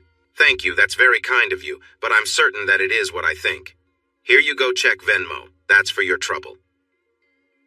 I Venmo'd her another $100 and began to realize how expensive it would be to keep spreading money around town for news I didn't even want to hear. I spent the rest of the mostly sleepless night brainstorming my next move. Linda was not going to drive me out of my own house forever. It was time to start thinking about how to turn my strategic retreat into an advance. But even with my moving back into the house, nothing was going to be the same. I'd have to do some redecorating and reorganizing to make my own mark, claim my own territory. And if Linda didn't like it, too bad. I didn't like what she did either. So I got online and did some shopping. Tristan and Isolde is also apparently Tristan and Isolde, and it's been turned into an opera, a movie, and more. I ordered a poster print of the Salvador Dali painting, the one with the dandelion head. I also ordered a medieval arming sword, to my own amazement. I didn't know you could get such things online. Then I ordered 2 twin beds and started looking at room dividers. I spent the rest of the weekend touring the world of Coca-Cola, Turner Field, and the Atlanta Zoo. I meant to see the Fox Theater, but it was closed. Sunday brought me back to the airport and home again, where I checked into the suites. Work was work, and I was hailed as a conquering hero, though I knew I had already faced challenges in a much more important arena. Somehow, Linda got word that I was back in town and back at work, but she never figured out where I was staying. Either my car cover was working, or she let me keep my distance. She must have known she was on thin ice. She had no idea how thin. I wanted to see the kids, but I did not want Linda to intervene so we could just talk. I made it clear that wasn't going to happen until we saw each other at Dr. Manette's on Thursday. I hadn't let on to anyone that I knew about her situation with Dee and the other person, and I wasn't going to. I did want to get some more ducks in a row before Thursday, so I had to talk to somebody. Dave was out. He wasn't talking to Dee. Phil would tell Jane I'd called, so he was out too. That left Andy and Gus. Andy was probably more sympathetic, but I figured Gus was in more of a position to help me out, even if he didn't realize it. I didn't trust either one of them. Neither had alerted me to Linda's continuing behavior, so I was certain the wives had conspired to keep them quiet. What was that term? The ancient Greek concept where the women stopped a war by withholding intimacy? I had to Google it. Lysistrata. That was it. That's the kind of thing LW would know, but I didn't fully trust him at this point. I made the call. Jim? Gus, I need you to tell me something. Ah, yeah, anything, man. I could hear the tension in his voice. He had to be hoping I wasn't going to ask about Brennigans, but he couldn't appear reluctant to tell me anything either, so I didn't ask. Has Helen said anything about the next time we were all going to meet up? Another gathering? No, not specifically. No plans? No. Why? Are you and Linda? No, absolutely not. I'm asking about the group. Has anybody mentioned a location downtown that any of the girls were interested in? Oh, well, yes, now that you mention it. Helen said something like that a few weeks ago. There was some place Dee wanted to go. Do you remember the name of the place? No. Was it called Cahoots? Wait, yes, that was it. Thanks. I hung up. He called back. What the hell, Jim? You call me out of nowhere, nobody knows where you've been, and you just hang up on me? You told me what I needed to know. Goodbye. I hung up again. I didn't want to give them anything more. I hoped this would be merely puzzling. When it got back to the group's gathering, I was sure they'd be discussing everything. What did I know? Why was I so harsh on Gus? Were we not all friends? What did Gus say? Did he crack? It probably seemed like the situation was spiraling out of control, but how serious was it really? Serious enough, ladies. I composed an email and addressed it to Dave, Phil, Andy, and Gus. I didn't send it. I saved it as a draft and would wait for the right moment. Serious enough indeed. Serious enough that all of you are headed towards a difficult place. Linda and I arrived at the counselor's office around the same time and entered without a word. I was frowning and pacing. She appeared reserved and tentative. "Jim, Linda, welcome." Susan greeted us with a wave signaling for us to sit. "Before we begin, Jim, I want to let you know that Linda and I had an additional session earlier this week. I won't go into detail about our conversation, but we gained some clarity. Now I need to ask you in person, Jim, not to repeat how we ended our session 2 weeks ago. I understand you were upset and your feelings were valid. However, your behavior was inappropriate and disrespectful, not just to Linda, but also to me and the goals we aim to achieve. It's important for us to maintain a respectful environment. I apologize, Susan. I recognize that my reaction wasn't appropriate. I regret if I upset both of you and possibly caused concern. That wasn't my intention. I was simply responding to feeling provoked. I assure you that I will manage my reactions more constructively from now on. I have a better grasp of the situation now. I remembered Pete's advice about what an apology should entail. Thank you, Jim. I accept your apology, and I'd like you to extend that to Linda as well. But first, she looked towards Linda, giving an encouraging nod. Linda took a breath and looked at me. Jim, I'm truly sorry for what I said 2 weeks ago. It was wrong of me to defend Mark in that way. I unfairly put you in the position of the bad guy while elevating him, and I have no excuse for that. Susan helped me recognize how my words affected you.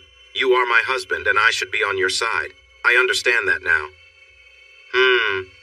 Jim, Susan said, that was a sincere apology.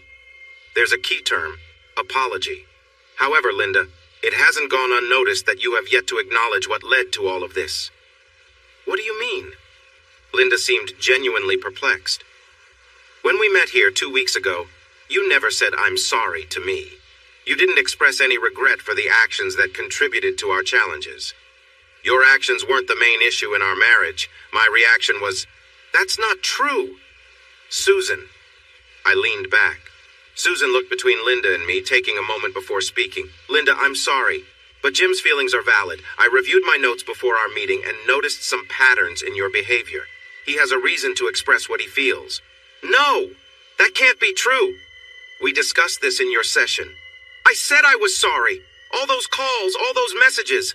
Jim, you never responded. Didn't you listen to them? Did you even read my texts? My emails? I said I'm sorry, I'm sorry, I'm sorry. Okay, Linda. No, I didn't engage with what you sent. Just as you chose to disconnect when you were with someone else, I shut you out too. I accept your apology for the incident 2 weeks ago. However, right now, regarding your actions, let's clarify. What exactly are you sorry for? For hurting your feelings, for embarrassing you in front of our friends, for making such a mess of things, for driving you away. I'm so incredibly sorry, Jim. There it is. You're sorry for the aftermath. You're sorry for the impact on you. Linda appeared stunned. You are not sorry for your actions. You have no regrets about what you did. You don't regret your choices or the consequences. The thrill of it seems to be what you remember most. Linda's mouth opened and closed in shock. Let's be honest, Linda. If you could have kept this from me, you'd tell yourself that ignorance is bliss. But since you didn't, you seem to think convincing me to accept it will make it right. You still believe you did nothing wrong. My feelings were an obstacle to what you wanted, and now you resent me for it. You seem to think if you could just change my perspective, we'd be reconciled. You still think the problem lies with me. Jim, she looked at me, desperation in her eyes. I don't know what to say. Then let's start with honesty. When we began therapy 2 weeks ago, we agreed to complete transparency. No dishonesty, no secrets, no avoiding the truth. I turned to Susan. Is that correct? Yes, that's the agreement. Linda, yes, of course. Because this kind of therapy won't succeed without openness and honesty. Ah, yes, right.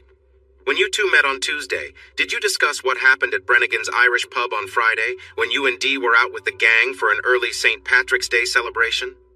Susan raised an eyebrow and indicated with an open hand that Linda should respond. What, was all she said. Linda, dear. I held her in place with my eyes. I think there's some relevant information you should probably reveal at this point if you want these sessions to go the way you'd hoped. Linda looked as if she were going to speak. Then she fainted and fell on the floor, twitching. Susan was on her in an instant, cradling her head, speaking softly, trying to bring her around. Linda, it's okay. You're safe. Can you hear me? Linda, you're safe. It's okay. I'm sorry, Susan. I didn't know that would be her reaction. This happens more often than you might think, she said. There's more than one kind of avoidance reaction. You ran away physically. She escaped into this. There are some smelling salts in my bag if you could hand it to me. Thank you. I don't think we need them yet. Linda, there you are. Here we are. You're safe, Linda. Wake up. Come around. You're safe. Linda was stirring, blinking, her arms moving from the elbows but not the shoulders. She started making noises that weren't words, then plaintive sounds. Finally, she spoke through gasps and sobs. No! You weren't supposed to know. You weren't supposed to know. You can't. You're not supposed to know. Susan looked at me. Okay, Jim, I think you've made your point. She maneuvered Linda off the floor and halfway onto the love seat, where she put her in a reclined position and elevated her feet. Why don't you tell us what's got your wife so upset? Wouldn't it be better to give her the opportunity to come clean about it? I mean, I wouldn't want to get any of the details wrong, and I really don't want to hear "it's not what you think" again, because I seriously doubt that she could handle listening to what I think. Linda just moaned and continued crying. I can wait. I leaned back in my seat. It took a while. There was lots of feverish "no" and muttering of "you can't, no, you can't," and I didn't mean it, along with just plain sobbing. When she finally pulled herself together, our session was nearly halfway over. Okay, she finally said. Okay, how did you know? How did I know? Easy. I stopped trusting you, and I'm not foolish. She wept a bit more while saying, You know what I mean? You mean which one of your friends revealed this to me? None of them. They all misled me, and I don't trust them any more than I trust you. I asked some staff there for any information they had about the married women that asshole was deceiving, and I gave them your picture. How? Who told you we'd be there? Nobody. Honest. I didn't know you were there until I got the word from a bartender. Nobody in your group said anything about it. I know you convinced your friends to keep quiet and make whatever other threats they needed to ensure discretion. You all seem to have some kind of pact to support each other. No, it's not like that. Aha! Then why didn't Gus or Rose reach out when you left with him again? They were there. They saw it. They're supposed to be my friends. Why didn't they say anything? It wasn't like that. They didn't. We didn't. You've got it all wrong. Then please explain to me and to Susan just what exactly happened last Friday. It's rude to leave her in the dark. Please don't try to hide anything or twist the truth. It's insulting. I know more than you think I know, and I will call you out on any deception. I don't. Gah! She gasped with exasperation. If you didn't know we were going to be there, how did you know to talk to the bartender? Oh, you're not going to like that answer. Not at all. And you're not going to like what it means. I'll tell you the whole thing, I promise. But you're going first. Spill it. She looked over at Susan, angry, puzzled, and defeated. Okay. Well, we went out again. Our group of friends, the ones who were with us at the dance club that night. Dee was my pretend companion since neither one of our husbands are speaking to us these days. It was us, and 2 other couples. I left Emma and Tommy with Phil and Jane and their kids for a babysitting play date. She looked back at me. They got a puppy, by the way. The kids won't stop talking about it. We're not going to have any peace until we get one, too. She smiled, hoping she'd managed to change the subject. I twirled my fingers in a continue motion, and she sighed and turned back to Susan. Mark was there. It was a complete coincidence. We didn't know he would be there. He remembered me. I didn't know if he would, but he did, and he came over and talked with me. He was very sweet and charming. Linda, said Susan, I'm going to interrupt you right there and remind you about what happened the last time you spoke well of him in front of Jim. Linda became very still. She noticed I'd turned red, and I was pretty sure a few of the veins in my neck might be throbbing. She started shaking a bit. It's okay, I said. Your friend is still a problem, whatever you think of him. Go on. He's not my friend. Whatever. Go on. Jim, said Susan, you promised not to try to antagonize Linda. She won't defend him, and you won't attack her using him, okay? This is about the 2 of you, not him. Agreed? Yes. I took a couple of deep breaths. Fair enough. Sorry. Okay, Linda, please, just tell us what happened. Well, I ended up leaving. For him. You mean again? Yes. She looked at me. I didn't mean for it to happen, it just did. Tell her everything, Linda. What else is there? You left with him and Dee. You all went to the penthouse at the Madison, all three of you. Her face turned even paler. You know, like I said, I don't trust you. It wasn't like, oh, I can't believe I'm even saying this. We were both with him, yes. Sometimes it was one of us, sometimes both of us together. But it wasn't like that between me and her, except, yes, a little bit because he wanted it. But Dee and I aren't like that, not really. This was the first time anything like that ever happened. She buried her face in her hands. I don't know what you must think of me. Yeah. We sat in silence for a while. Eventually she spoke again. How many places around town did you check to find out about this? This is the part you won't like. I asked around about him. Despite his public image, he's known for this getting involved with married women. It's like a game to him. He enjoys it. He's even got a few places he frequents where women go, knowing what he does. It wasn't hard to figure out. I leaned in. But you knew that, didn't you, Linda? She started crying again, softly. I decided to push further. The Madison, the dance club, that's why Dee wanted to go there, isn't it? And Brennigan's on St. Patrick's Day, no way he'd miss a chance like that. I called Gus, and he said you all were planning on going to Cahoots. It wasn't a coincidence, Linda. More tears. All those excuses about I didn't plan it, and I didn't want it to happen, those were lies. You knew what could happen. Maybe you weren't sure it would, but you knew the possibility was there. And you were excited about it. You, Dee, Jane, Rosie, Helen, all of you knew. You brought us there hoping something like this might happen, and you, Linda, got what you wanted twice. And you're still planning on going again, aren't you? She kept crying. I pulled out my cell phone, called up the draft email I'd prepared, and hit send. I just sent that information to Dave, Phil, Gus, and Andy. Now all the guys know about the situation you ladies set up. How you used us without our awareness. One of the busboys at Morrison's told me that someone came up to you on Leap Day because we were the most adorably affectionate couple there. He focused on us because of how I was with you. You used me to get his attention, Linda. You used me to gain something you wanted. Then you went and did it again. He knew that the news about your arrangement would get back to me. Of course it would. He meant to make me aware of it. And let's not pretend you weren't planning to continue. You had already decided to go to that other bar. And even if that doesn't happen, he's got your contact information. And you've got his, or some way of communicating. He's not going to stop pursuing you until the divorce papers are signed. Then he'll move on to the next one. She was crying so hard, I'm not even sure how much of that she heard. Tell me, Linda, when you turned down Dave for that dance, did you do it just to attract him over to us? Just to keep me thinking about you? I didn't think it would happen, she managed to choke out. But you did it on purpose, knowing it might, hoping it might. I leaned back. I believe you for what it's worth. You didn't mean for it to work, but it did. When it happened, you took the opportunity. You got your wish. And you're still pursuing it. You're not going to stop.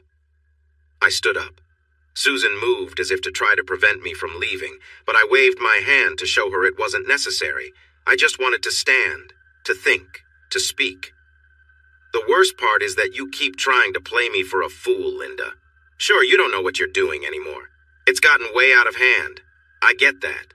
But you can't come clean or clue me into what's been going on.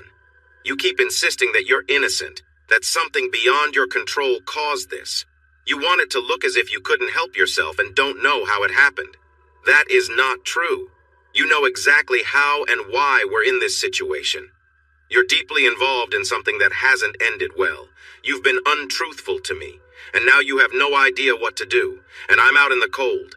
I'm not your partner anymore. I'm your unknowing accomplice. The way you've handled this, that's how it has to be, and you've made sure of that. You feel you have no choice but to keep me in the dark, as if I don't deserve to know what's really happening in my own life. I'm sorry. Say that again? I'm sorry. It was a mistake, all right? It was all one big, huge mistake. No. A mistake is taking the wrong can off the shelf at the grocery store. A mistake is forgetting a dentist appointment. No, this was planned, deliberate. It was a team effort. You were excited by the idea of it. You might not have actually intended to go this far, but you certainly followed through. She didn't have anything more to say. Neither did I. Well then, said Susan, You might remember that last time I said that infidelity in a marriage isn't as important as what leads up to it. It seems that these two incidents, weren't really random. Your group of friends, Linda, specifically the women, this is a kind of fantasy life that you all participate in? Is that correct? Something like that. She was hanging her head. And Jim mentioned something about how you help each other navigate these situations. You manipulate your husbands with subtle threats. We don't really do that. It's all just talk. Except for Dee, I added. She has a tendency to pursue romantic encounters and makes a point of sharing them with their little circle. Linda looked up at me and was about to protest, but she saw the look in my eye. Okay, fine. Except for Dee, yes. I don't know how you knew that, but you're right. I'm resourceful. But it's just been her. Nobody else has ever actually done it, not until now. Jane tried. She had a guy from work all lined up. Okay, yes, Jane tried, but Phil shut her down. She's been on her best behavior ever since. How? Did Phil tell you? Why would Phil tell me anything? Didn't you hear about the disagreement after you left Morrison's with that guy? We were ready to confront each other. I didn't even know the kids were at their house during your gathering. Linda, I'm starting to believe that none of these people are really my friends anymore if they ever were. All technically true. There was a lie of omission in there about having talked to Phil, sure, but Linda didn't catch it. She was used to thinking that she was the sneaky one. I did hear about the disagreement. Look, I wish you wouldn't hold it against them. They're still our friends, and our kids enjoy each other's company. I won't keep Emma and Tommy away from their friends, or the puppy. But for goodness sake, Linda, you've got to stop treating me like I'm naive. Like I couldn't possibly know anything unless you specifically tell me. I had no idea you held me in such low regard. I don't! Jim! You're one of the smartest people I've ever known. I love that about you. Then how do you think it's acceptable to deceive me like this? Did you really think I wouldn't be able to see through any of this? I thought, oh God, I don't even know what I thought. Yeah, I figured. That's called affair fog. I looked it up. People create some kind of alternate reality to justify their actions. And you've been keeping your little secrets from me for so long that you're used to it. I closed my eyes and lowered my head. It's my own fault, too. I viewed you with such affection for so long that you knew I'd believe whatever you told me. I'd already misled myself. And you were right. That's on me. But when you use that against me, when you turn my trust in you into a weapon, that's not okay. I've mentioned this before, but I don't think it ever really resonated with you. Jim. She was just shaking her head. I'm sorry, I'm truly sorry.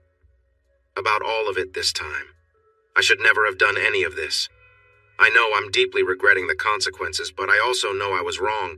We were playing a dangerous game that we should never have engaged in, and it got way out of control, and I'm sorry. I know I hurt you. I knew I would hurt you. I knew I was taking advantage of your feelings for me. I knew I was taking you for granted and manipulating you. And it was all about me getting what I wanted, and I was wrong. I shouldn't have wanted it. I don't actually want it. I'm sorry I did it. I wish it never happened. This is not how I want our marriage to work. You deserve better from me. You don't deserve any of this. You have every right to be as hurt and as angry as I've made you. It's not your fault. None of it. It's all me. I felt Susan's eyes on me. That's a start, I said. Thank you. Well, said Susan, it seems that we've made some progress today. Good work, both of you. Now, there are some choices to make. I can't tell you what to do, Linda, but I can tell you that your continued association with these individuals especially. Dee, that is not compatible with the outcome you say you want. They've clearly been a negative influence on your marriage, and I hope I don't even have to tell you that continuing your communication with Mr. Lavaliere is not acceptable. You'll have to break off all contact with him immediately if you want to have even the smallest hope of remaining married. It's not what you think. I'm afraid it is, she smiled sadly. You might choose not to see it that way, but yes, it is. It counts. And the level of honesty that Jim is holding you to, you're going to have to maintain that. No more deceiving yourself. No more deciding what you think Jim deserves to know and what he doesn't.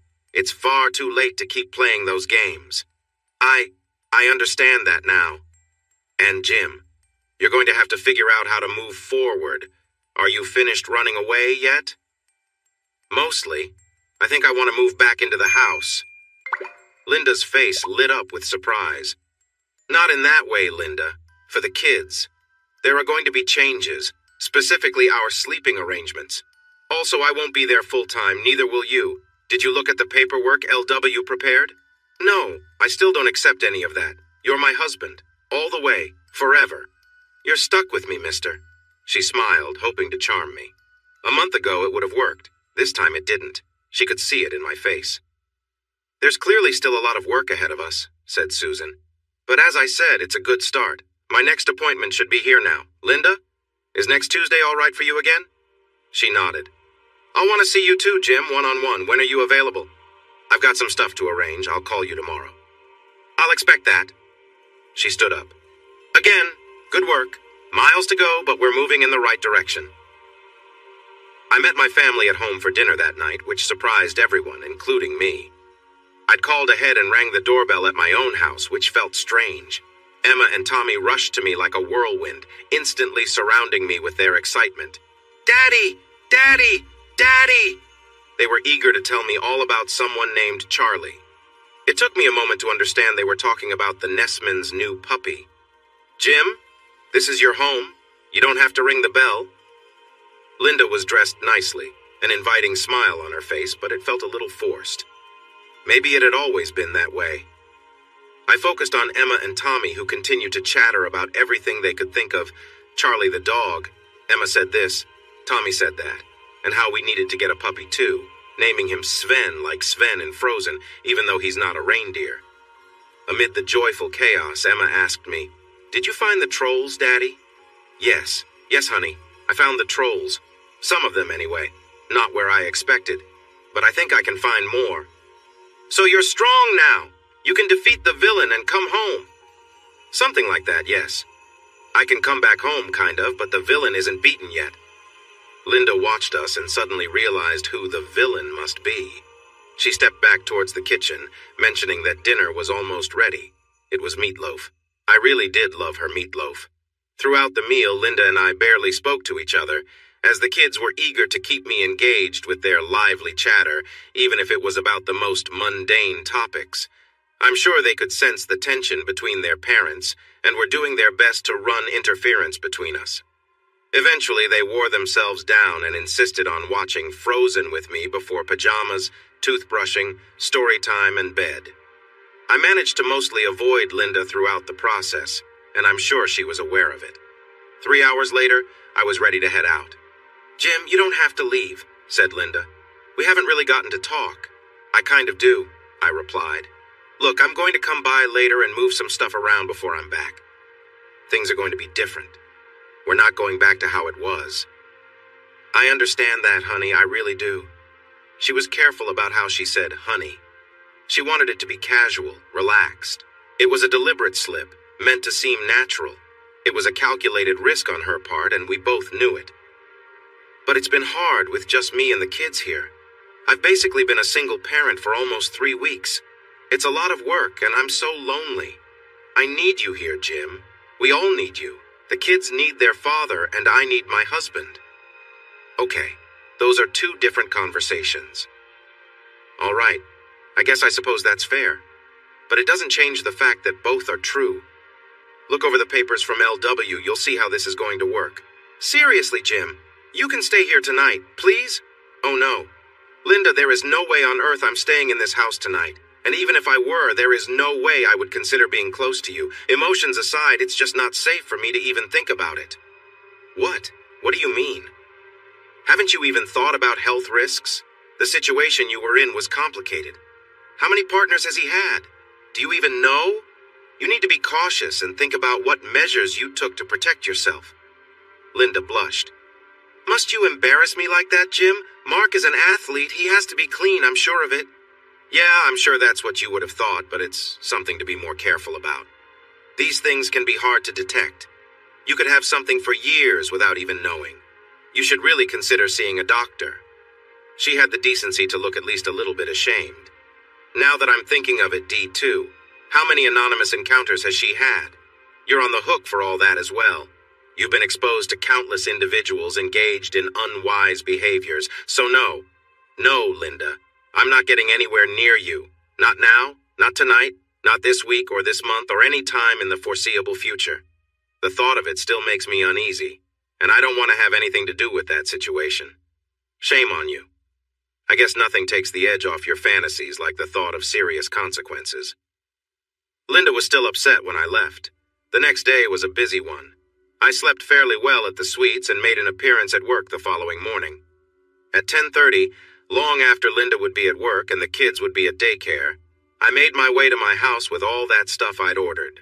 After a few hours, our queen-sized bed was gone from our shared bedroom, replaced with a room divider featuring our new medieval arming sword, splitting the space right down the middle, and a pair of twin beds, one on each side. New sheets and pillows were set up as well. Our respective dressers and nightstands were separated, never to mingle again. I had hung the framed print of the dolly painting on the wall opposite the divider. Linda would figure it out. They were all surprised to find me already at the house when they got home. I'd stayed and made spaghetti as a peace offering. The kids were only slightly less excited than they had been last time. If they maintained this level of enthusiasm, they might even still have some respect for me by the time they were teenagers. The babble was non-stop. Charlie, Frozen, Wendy's, love you all the way to the moon and back again. Then to Mars, Saturn, Jupiter, Uranus, and Neptune, and all the way back home again. Can we get a puppy, please? Linda, on the other hand, was puzzled but unwilling to talk in front of the kids. Was I home? Was this for good? Were we going to be okay after all? The nightly routine didn't give her a clue. I said nothing and did my best to act normal. The pajamas and toothbrushing, the movie and the stories all went as they always did. And every questioning look from Linda was met by a neutral expression from me. At one point, she must have gone into our room for something and came back with a look of confusion and frustration on her face. She did her best to hide it from the kids, but failed. "Mommy, why are you upset?" asked Emma as we were trying to usher her to bed. We had just put Tommy down. "I'm not upset." "Yeah, you are," she said, wide-eyed. "Why?" It's nothing you did. I'm upset with your father, and we're going to talk about it, but it's not your fault. It's nothing to do with you, okay? We still love you. Everything's going to be fine." Emma didn't believe her. Neither did I, but she went to bed quietly anyway. I was certain she wouldn't actually sleep for a while yet. "Not in the house. Outside," I said. We made our way to the little patio out back through the kitchen door. "What happened to our room? Where is our bed?" Linda was beside herself with frustration. "I did what I said. I told you there would be changes. You had no right to do that without even talking to me. I had no... Jesus, Linda, you walked out on our marriage while your friends supported you. You had no right. I guess that's just how things work between us now. Each of us makes decisions that affect our marriage and family without consulting each other. You were the one who started it." "That's not the same. That had nothing to do with you. Nothing to do with... The single most traumatic thing that's ever happened to me in my whole life had nothing to do with me. The fact that my wife chose to disregard our marriage right in front of me had nothing to do with me." I turned to walk around the house to get to my car, but Linda grabbed my arm and pulled me back. "No, you don't get to walk away from me again. You're going to talk to me, damn you." She had a point about me running away, and I had told myself I was done retreating. "Okay, let's get clear about one thing. Do you have any idea why I've been running away? Because you're a coward. Yeah, you're right. It's not just because I can't deal with you. I'm terrified. You know what I'm scared of? I'm afraid I'll lose control. I've never hit anyone in anger, especially not women. The first time I ever really wanted to was when I wanted to confront Dee about what you were doing. It was all I could do to hold back. And now, with us like this, it's hard to keep myself from doing something I'd regret. I could never live with that. So let's just take a step back." Linda released my arm and stepped back, taken aback. "Who are you? You've never spoken to me like that before." "Well, we're experiencing a lot of firsts together, aren't we? I have no idea how long this has been going on, and I don't know who you are any more than you know who I am." You never. It was..." She hung her head. "My mom hit me." "What?" "When I went to pick up the kids that Sunday. You'd taken them to Nana and Peepop's. I had to drive 3 hours each way. Thanks for that, by the way. When I got there, my mom slapped me right across the face, hard, without a word. She's never done anything like that before. She never raised her hand to me the whole time I was growing up. I never even got punished. I was shocked more than anything. It hurt. It really hurt. My face was red from where she struck me. It lasted hours. I could see it in the little mirrors in the car. But the fact that she did it at all, that hurt even worse. And what she said, too. What did she say? She said, "I know that must have hurt, but you'll get over it and you'll forgive me. You have to. You've got no choice." Then she turned her back on me and walked away. She went into the house and Daddy came out with the kids. They came running over to me with their little suitcases full of questions about why you were upset and why Nana and Peepop were upset and who that person was. And Daddy didn't say a word. He just looked at me like I was something he didn't recognize. I was always Daddy's girl. I always had him wrapped around my finger. He'd do anything for me, even when I was being difficult. But as soon as he sent Emma and Tommy my way, he turned his back on me too. He went in and closed the door firmly. I can't believe I went all the way out there, and they were giving me the silent treatment. That hurt worse than if they'd yelled at me. I was prepared for their yelling, but I wasn't ready for that. I didn't know what to say to them anyway. I never thought you'd tell. Why wouldn't I? Because it was embarrassing. You didn't have to embarrass me like that. You've never said anything personal to my parents. Why would you? I just glared at her. Say something. I wanted you to feel ashamed. You weren't. You still aren't. You're acting without any regret. You think you did something great. You proved something about yourself. Well, you ought to know that kind of thing can come back around. I realized what I'd said after I said it. I guess I decided to make it hurt. Huh. Come back around. I guess you know that too now. I told you, it wasn't like that. With Dee, that was just for appearances. Yeah, you're involved with 2 other people outside the marriage now, and you're still telling yourself it doesn't matter. How can you be so delusional? I'm not involved with them. You were involved with them. You mean you're not with them right this minute? Is that what you mean? No, it was just that one time. It was the second time with that person. That I know of, and I don't know how many times there were between those 2 occasions. I'm guessing it was at least 6 or 7. She blushed and would not meet my eyes. More? Does it matter? Not really. I don't even want to know. Once was too much. She said nothing. I know you were a daddy's girl. You kept him under your control your whole life. He made himself available to you, and you figured you'd have the same kind of hold on me. You always acted like I had no choice but to put up with your unreasonable behavior. You always got your way, and it seemed you could do whatever you pleased. Nobody ever told you there were limits, did they? I mean, as far as your father and then your husband were concerned? I should have known better. I should have expressed my feelings more directly. But I was always willing to go along with what you wanted because I love you. But you took advantage of that and changed. You've damaged our marriage through your choices. No, that's not true. You can't believe that. We're still married. You love me. You just said so. I do love you. There's the love we feel, and then there are the choices we make. They don't always align. They shouldn't always align. If they did, we'd be at the mercy of every fleeting emotion. We'd be helpless to make any decisions. Well, I can still decide what to do with myself. The right thing for me now is to have some self-respect because I'm not receiving any respect from you. I don't think I ever will. That's not true either. I respect you. That's not true. You treat me with complete disregard. Through this whole situation, it's been all about what you want. You want to pursue your interests, and you expect me to wait for you at home. You want me to overlook my feelings and move on. You want to stay married but pursue other relationships without considering how I feel. Did you ever think about me in any of this? Have you ever thought about us? You've taken me for granted the entire time. Well, I hate to break it to you, but you might want to realize that the world doesn't revolve around you. I'm not like that. I'm not. Yes, you are. A friend mentioned to my mom that she had a plan to help you understand your behavior. I'm glad she did because it might have benefited you. It seems like you needed someone to help you see things differently. Wait, what? How do you know?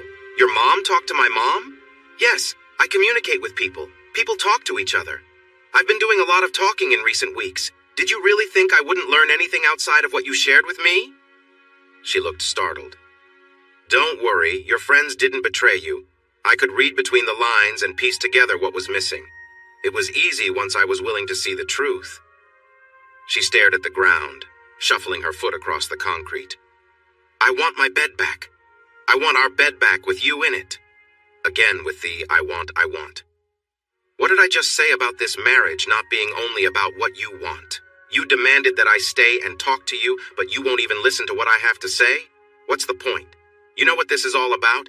This isn't about what you want or what I want. It isn't about your so-called mistakes that you've carefully managed and misled me about and that you're still repeating. It isn't about my hurt feelings or wounded pride. The only thing that matters now are those 2 children in that house. That's it. That's all that matters. They are the only priority. I'm trying to find a way to make it work for them while you've got your head buried in your own issues. They need you. They need their father. And you ran away for 3 weeks, leaving me to handle everything while you were off wallowing in your feelings. You know what they don't need, Linda? They don't need a selfish, inconsiderate mother who is unresponsive to their needs.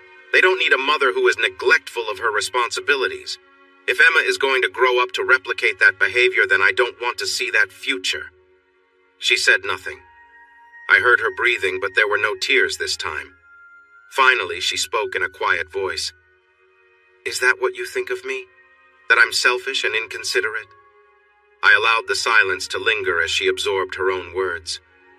I guess I can see why you'd think that. I have been selfish. And yes, I've been inconsiderate too. I realize that now, and it wasn't fair to you. Still isn't. I know. I was hoping you'd accept my flaws. I thought we could move past this together. I'm human. I can only take so much. You've shown me a lot of disrespect. You made choices that placed our family in jeopardy. There are many people out there who do not respect the commitments of others, and you made decisions that aligned with that behavior. I was staring off into the distance as I spoke. Even if you thought I was extraordinary, I was never a priority, was I? Neither was our marriage or our family. That was kind of the point, wasn't it? Prioritizing your needs above everyone else's. So yes, I have every reason to feel betrayed. I can understand that. I knew you'd be upset. I just thought you'd get over it and we could return to being a family. I keep repeating it to myself, trying to convince myself of it. We were quiet for a while. I started again. When your mom hit you, what do you think she was trying to say? Oh, it was obvious. She wanted to make it clear what I'd done to you. Going off with Mark, that was a slap in the face to you. Expecting forgiveness didn't make it okay for me to do it. And then when she demanded that I get over myself and forgive her like it was my responsibility, because I owed it to her, I did that to you too. It was arrogant. It was presumptuous. God, it was so cold. It changed our relationship. Your mom's a smart person. She took a big risk. I don't know how I'll be able to get past her hitting me. At least she was trying to help. She didn't do it because she felt like it or wanted to. It had to have been hard for her. I can forgive her because of that, but I don't have any right to demand forgiveness from you because I was just being selfish and thoughtless. She said it. I didn't. Dad's silence was worse. He was letting me know you were right not to talk to me. I'm the kind of person who's not worth being talked to. She started crying again. I'm talking to you now, I said. Thank you. That means more to me than I can even say. We still have the kids. Yes. You don't get to use them as tools, you understand that? They're not weapons. You don't get to use them as leverage to keep me. You don't get to threaten to take them away from me either. That's not fair to anybody, especially them. I know that. Good. Speaking of that, what is up with that sword? Why is that in our bedroom? Ah, well, it's a message, an allegory. Then use a picture of a sword or something. I don't think it's safe.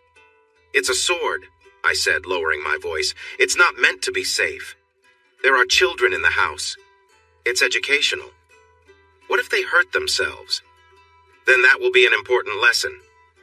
Linda looked at me for a moment, then came to her senses. Wait, is this some nerd thing? You're quoting some nerd thing at me, aren't you? Terry Pratchett. Yeah, I've been waiting my whole life for an occasion to say that. I hope you've enjoyed yourself. Not really, no. I'm still pretty miserable. Then don't be. Okay, honey? Just let it go. Just come home.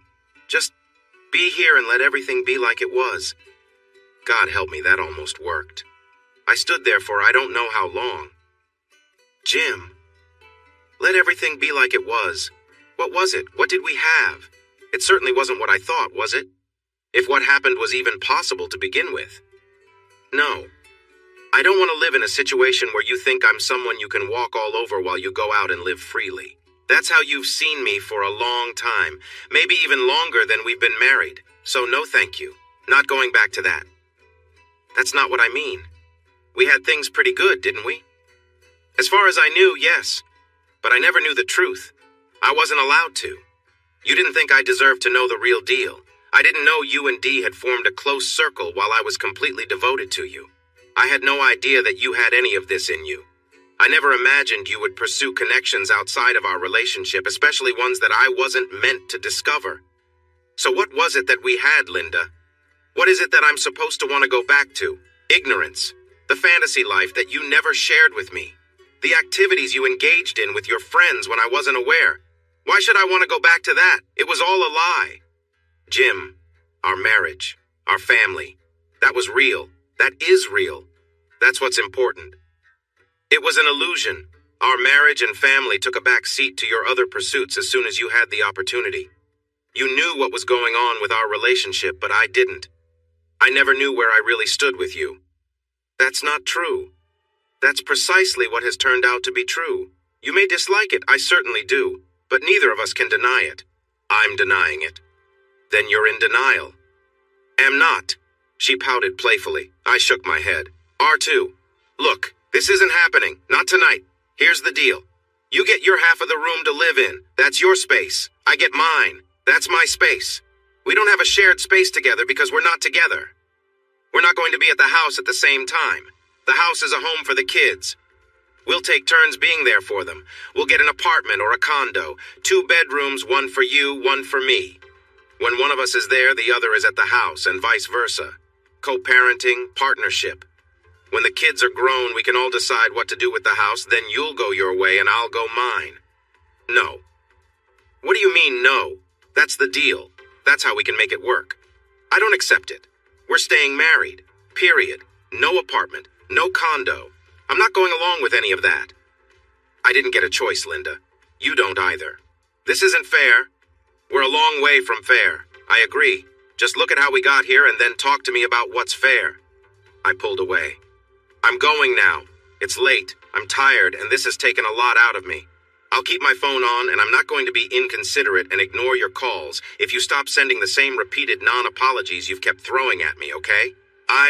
Okay. I care about you, Jim. I care about you too, Linda. Good night. I wished I didn't still care for her. I was still working on that. The next few weeks were surreal. I was camping out in the suites and quickly wearing out my welcome. I was going to have to come up with something long-term.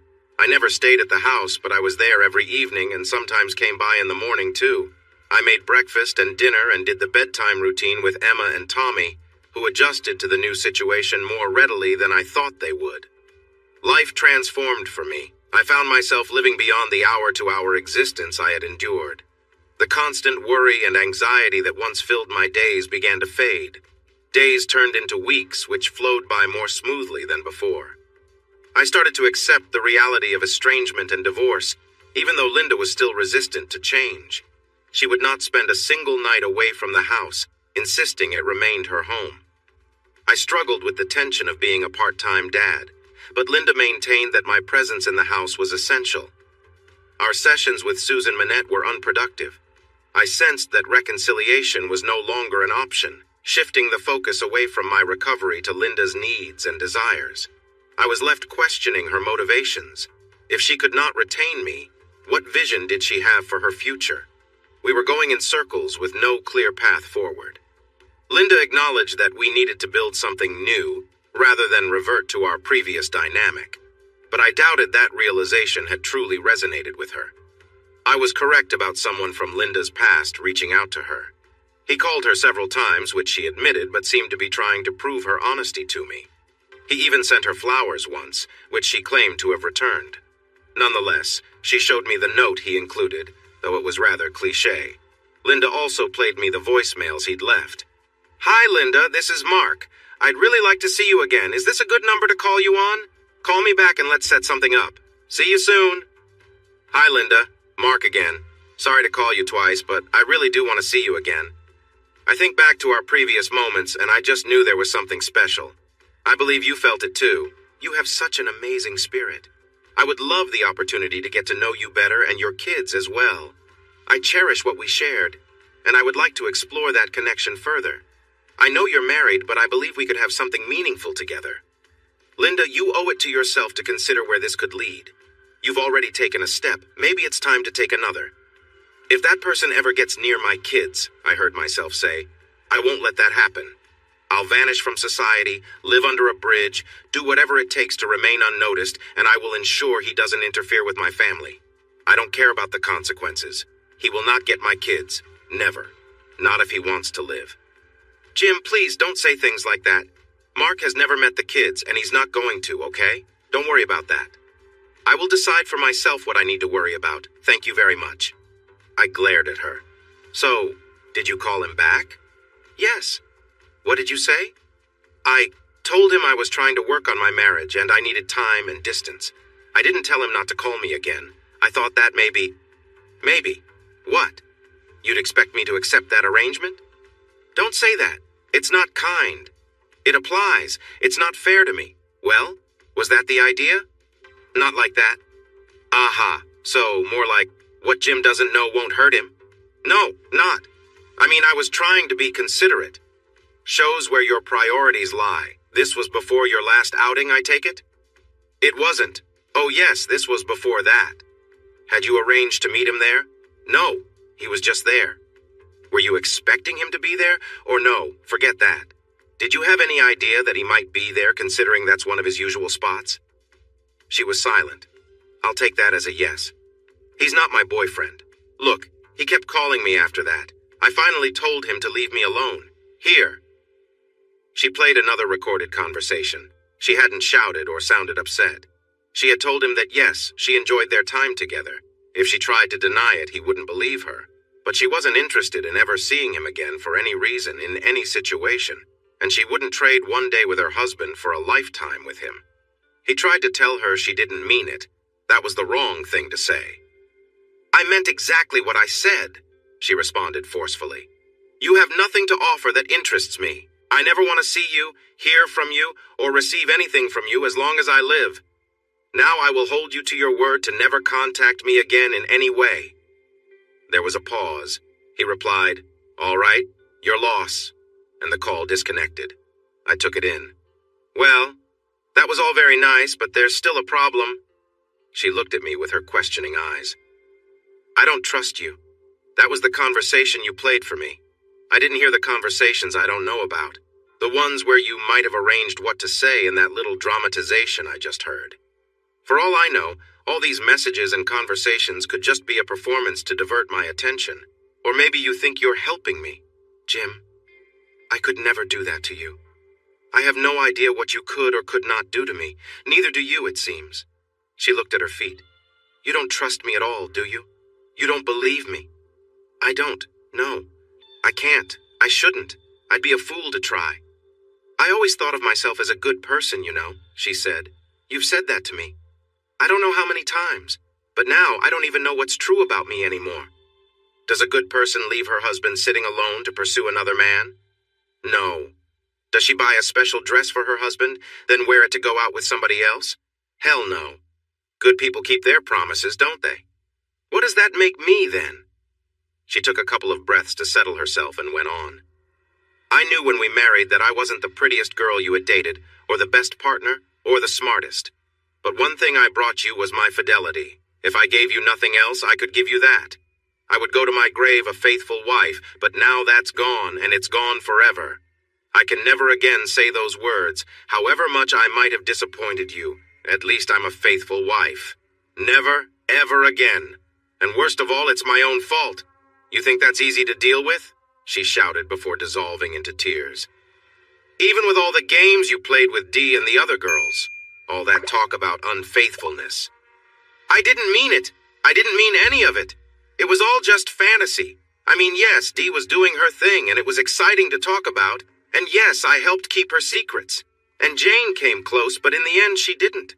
I never did anything. It was all just talk. I swear it. I mean, it's not like you valued fidelity very much for all the years that you were doing that. Maybe that was the point. Maybe I valued my faithfulness because I'd spent so long dancing on the edge. Or maybe it was the other way around. It felt safe to get that close, to play that game, because I was confident I'd never actually go through with it. I don't know. I just don't know. But there is one thing left that I do know. I love you, Jim, heart and soul today just as deeply and truly as I ever have. As surely as I have a heart or a soul. She had settled down now. She sounded weary beyond the telling, as if that final statement had exhausted her last reserve of energy. Her eyes closed and she slumped against the chair, and I bid her good night. Our little friend group had shattered.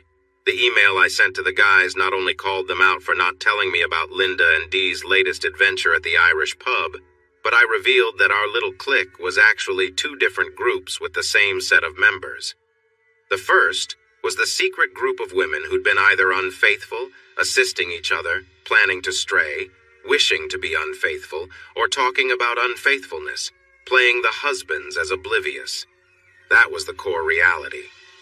The second was a gathering of couples, with the husbands unaware of the underlying tensions among the wives, who presented cheerful facades while navigating their betrayals and manipulations.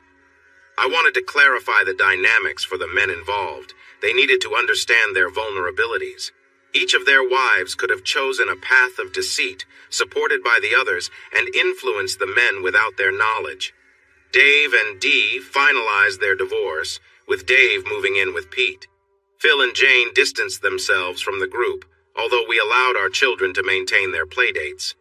Gus prepared divorce paperwork for Helen, who felt remorseful and wanted counseling, agreeing to limit contact with the other women. I wasn't sure if they proceeded with it. Andy and Rose simply disappeared together, and I hoped they found happiness. I received some late apologies from Gus and Andy, who were upset over their wives' actions preventing them from confiding in me about the situation. Gus expressed particular frustration, realizing Helen might have rallied others against him had she been unfaithful herself. The planned outing to Cahoots never took place, not with any of the group together. I had not lost touch with the connections I made through Smoke Signal, and had even grown my network. There was a group chat about ongoing events, keeping me informed, though I hadn't acquired any names. Then, one day, Robin, the desk clerk at the Madison, linked me with Allison. I met her at Fortunato's, a pizza place near the university. With checkered tablecloths and decorated walls, it was a cozy, if somewhat aromatic, setting. I hoped she picked up on the informal atmosphere. Allison appeared to be a moderately attractive woman with straight blondish hair, but there was a hardened look about her. She likely had reasons not to trust easily. "Pleased to meet you," Allison said, shaking my hand firmly as she settled across from me. "So, Mark Lavalier, huh?" "Yeah. Let me guess. You had a date night at a club and he just grabbed her for a dance without asking, right?" "Pretty much exactly. We were there with 4 other couples and he did it right in front of everyone." "Ouch. That makes sense." "What do you mean?" "He enjoys the drama of taking a woman from her partner, especially in public." "So I've heard. It's true. Do women actually go along with that? Even when they're supposedly in happy marriages? That's the part I'm having a hard time wrapping my head around." "Well, he's very good. He knows exactly how to sweep a girl off her feet. He makes us feel the innocent, giddy rush of a schoolgirl fairy tale romance with an undeniable charm. It doesn't hurt that he presents himself as the healthiest specimen of manhood most of us will ever see. It all starts off innocently with just a dance, and for a few moments we tend to just forget all about our husbands. Then he escalates, and before you know it, emotions run high." "Sounds like you still admire him." "Absolutely not. The very thought of the man makes me sick now." The server came around and we ordered a pitcher of beer and garlic knots. The garlic knots at Fortunato's are kind of the whole point of going there. We hadn't given a thought to food yet. "So what's your story?" she asked. I told her. "You've heard it, and in a lot more detail, but I recounted most of it, including my scheme of dividing the bedroom in half. The garlic knots were amazing, the size of cinnamon rolls, steaming hot, dripping with chunks of minced garlic and oil, and fragrant enough to fill the room. We ordered a New York-style cheese pizza, and when it came, it had the perfect sauce-to-cheese ratio, and the crust was done perfectly. It would have been magnificent if we weren't so miserable. Well, you've done better by your wife than Barry did with me. He kicked me out of the house and told me to go to hell. Divorced me so fast I barely knew what happened. Didn't even matter that we have a daughter. Wow, just like that? Just like that. How? It couldn't have been any worse than what Linda did. It was exactly what your wife did. Lavaliere has this ritual, I guess. I was out with Barry for our 10th anniversary. Mark took me away from our table for a dance. I was in heaven. I wasn't thinking about Barry at all, to my everlasting shame. We were dancing, and I don't even remember leaving the club, just the feel of his presence and the excitement I hadn't felt in years. Somehow we ended up in his room at the Madison, and I was overwhelmed by emotions I had never experienced before. I must have lost track of time because suddenly I woke up in a strange bed, unsure of where I was. It wasn't until that moment that I remembered Barry and our anniversary. I was mortified. I was in shock. I was so afraid. And then Mark was there, awake and in my company, calming me down and assuring me that I didn't need to worry, that he'd take care of everything. I'm sorry to say that it worked. We spent more time together before breakfast. The thing is, it wasn't like anything I'd experienced before. I was present, but he was leading the way. I was the body he was doing it to. It was a performance. I felt like some kind of instrument being played by a musician. There was a kind of intimacy to it, but it wasn't romantic. I thought it was at the time because I didn't understand what was happening. I put it all into the only context I knew. It had to be true love, didn't it? Well, no, it wasn't. It was anything but that. It was a celebration of victory. I didn't understand it then, but I do now.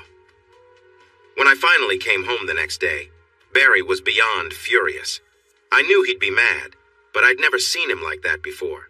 I had no idea about the depth of his anger. It shouldn't have taken me by surprise, but it did. See, I had it in my mind that I'd been on a grand adventure, like a little vacation from our marriage. The whole thing felt so unreal that it was almost like it didn't count. But hey, I was home, and we could pick up right back where we left off, right? My feelings for Barry hadn't changed. I knew I'd have to make it up to him, but we'd still be okay. A marriage doesn't have to end just because one person gets a little carried away. That's how I rationalized it. She stared straight at me, stopping time with her gaze. I have never been more wrong about anything in my life.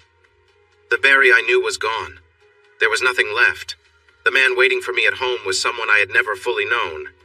He actually struck me across my face. It was the first and only time he ever reacted that way. I didn't know what to do. I ran from the house in tears. I mean, that's domestic abuse, right? I had nowhere to go. I had no one who would understand. So let me ask you a question, Jim. Where do you think I went? Oh, no, you didn't. She nodded ruefully. You got it. I went right back into the arms of Mark Lavaliere. He flooded me with support and encouragement. He said he believed in me, and he believed our connection was something rare and special, and it took courage for me to leave my difficult situation and come back to him, where I belonged. I fell for it. What I didn't understand at the time is that Mark is a narcissist.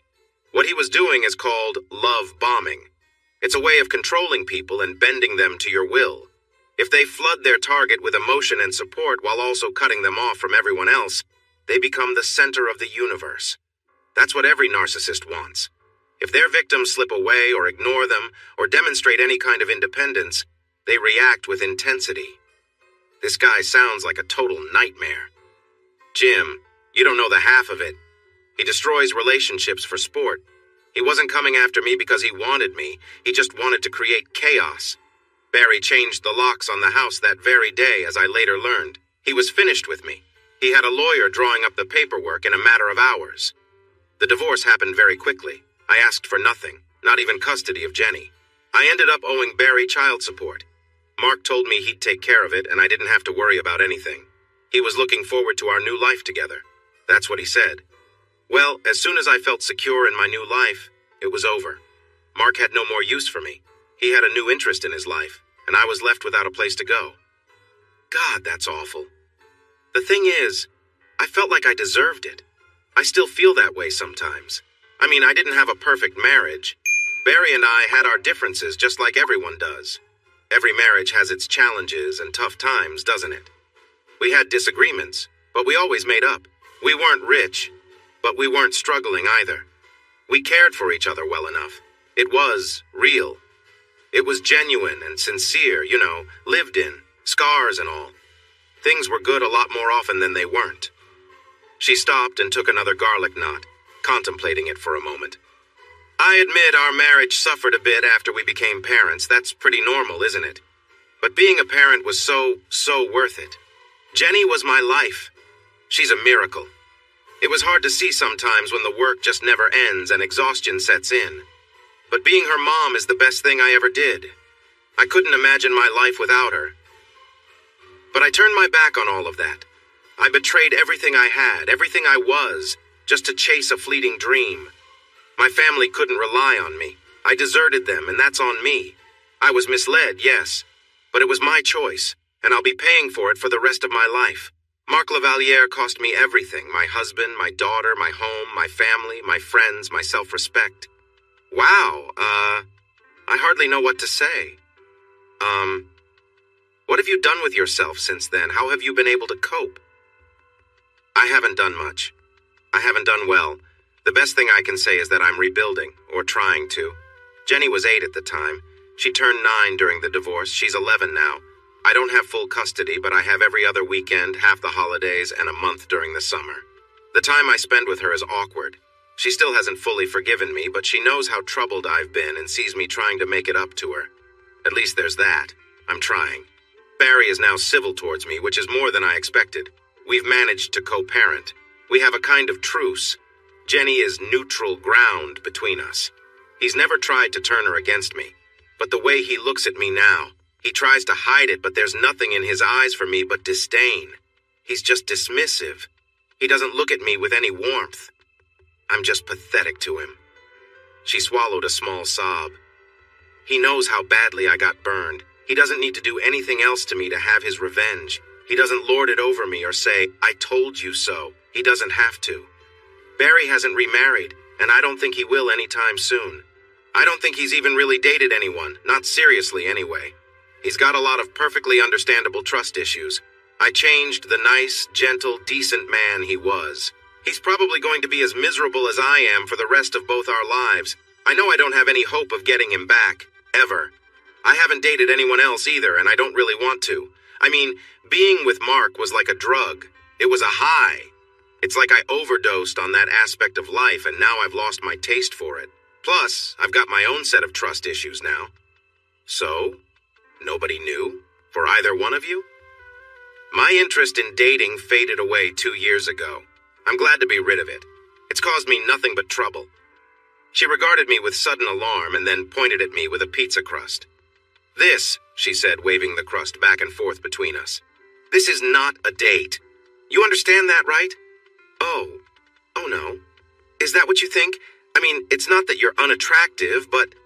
I was digging a hole and feeling flustered. I mean, I can't even think about it. I'm sorry, I didn't mean... Were you getting that from me like I didn't mean to? I'll just stop talking. No, not a date, not now, not any time. Relax, sorry. No, I'm sorry, I didn't mean to come off that way. I just have my guard up, but... Okay, so why did you want to meet with me? Just to share stories? Kind of. I mean, the thing that really bothers me is that I don't understand why. Not really. Linda can't tell me. I don't think she even knows. I mean, there are some things I've learned and other things I've come to understand that were right in front of me that I never understood before, but I can't talk to her about it. She's a whole different person now. But also, she's always been a whole different person and I just couldn't see it. It's like I never knew who she really was or how any of this could happen. So I guess I was just looking for some other perspective. I can see that. She mopped a pizza crust in the garlic. Well, I don't know your wife, and I don't know you either. I don't have a clue about what your marriage was like. But I can tell you that Mark Lavaliere targeted your wife because he saw the vulnerability that makes his little game possible. His target is happily married, or she thinks so, but she's also bored, maybe tired, and probably feeling older and not so beautiful. Not because of anything you did or didn't do. That's just marriage. No matter how romantic you try to be, if it's coming from her husband, it doesn't mean as much. It's your job to demonstrate affection. It's nothing special anymore. That simply can't compete with the rush you get from the unexpected attention of a charming stranger. It creates a euphoria that's unlike anything else. Except, of course, in the beginning, when you were the charming stranger. I've heard something similar before. Boring old Jim can't compete with someone shiny and new and, well, better in every way. But it's such a cheap trick. It is. A cheap trick. And it works. Do you know how many thousands of women get complimented by random guys and it boosts their spirits for their husbands? It becomes uplifting material too. Just receiving the message that you're attractive, even from a passing stranger you wouldn't date, makes us feel beautiful. She shook her head. And Mark uses it like a weapon. A thought occurred to me. It was crazy, but... Do you think you could talk to her? Who? Your wife? Why? Because she doesn't understand what she did. It's been more than a month. I haven't touched her since. That event, and I'm not going to. I have divorce paperwork prepared. I have a plan for the kids. Yet she thinks I just need to get past it, and everything will return to how it was before. Part of her thinks so anyway, and she clings to that, even though our marriage counselor has tried to tell her that she's in uncharted territory. It doesn't sink in. And maybe my sad tale will scare her straight? Is that it? Or at least help her understand that this kind of behavior really does affect marriages. She looked at the tablecloth for a few moments. What the heck? She said. It's not like I've got anything better to do. Barry's got Jenny this weekend anyway. Keep your wife at home and I'll swing by Saturday morning. A visitor in her house might serve as a wake-up call. I arranged to have Emma, Tommy, and Sven spend Saturday with the Nessman kids and their dog, Charlie. After dropping them off, I met up with Allison at the coffee shop, where I bought 3 drinks and a bag of breakfast sandwiches, and she followed me in her own car back to the house where Linda was waiting.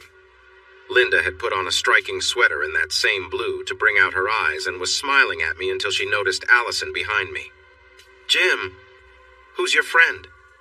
She glared at Allison, who stood calmly holding the drink carrier. You must be Linda. I'm Allison. Do you know who I am? Have you heard my name before or seen my picture anywhere? I have no idea who you are or what you're doing in my house with my husband. She appeared openly confrontational. You're jealous? Oh, that's interesting.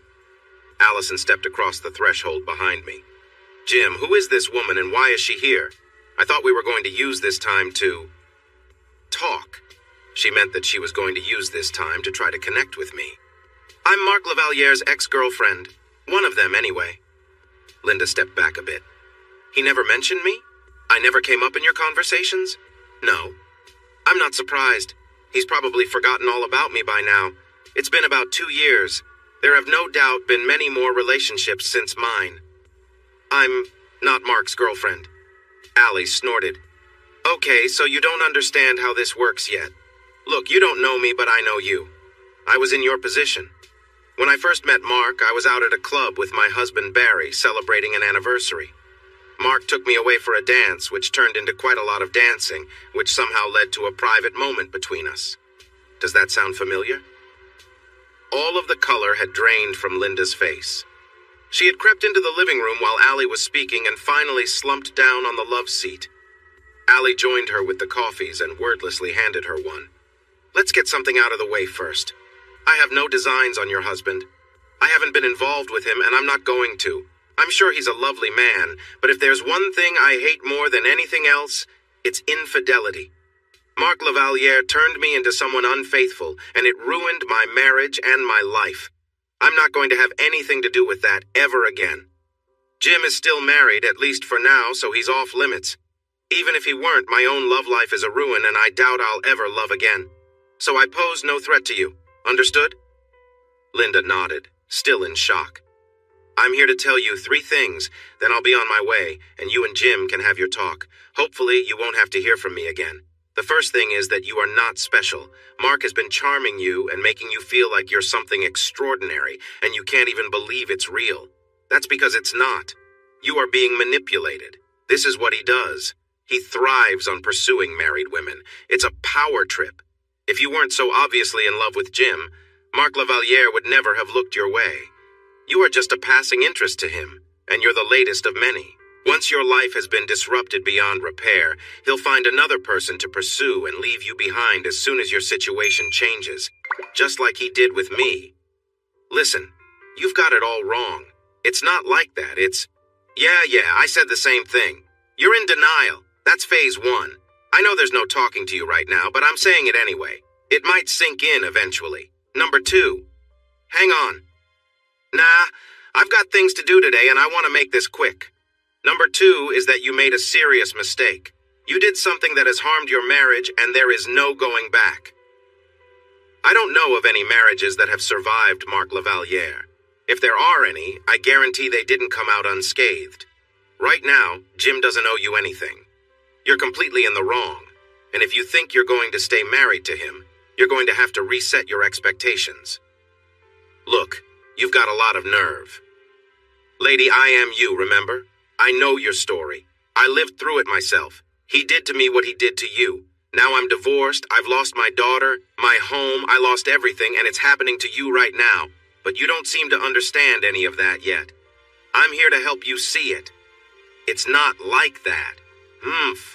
I wonder if you're fooling yourself with that kind of talk because you're not fooling anyone else. You can't talk to me like that in my own home. Allie turned to me. Does she still live here? For the moment. But that's kind of uncertain right now. Jim, just saying. Look, I am not seeing Mark. It was a one-time thing, that's all. It was just a little adventure. Nothing has changed. Not really. Allie looked at me. Thought you said it was a 2-time thing. It was. She didn't think I'd find out about the second time, so she believes it doesn't count. That was the incident with her friend? Yeah, the friend who covered for her the first time. She's not exactly trustworthy either, and her husband is divorcing her as we speak. Lovely people your wife associates with. You don't know the half of it. I looked at Linda but kept speaking to Allison. So, it's at least 2 occasions that I know of, but there may have been more.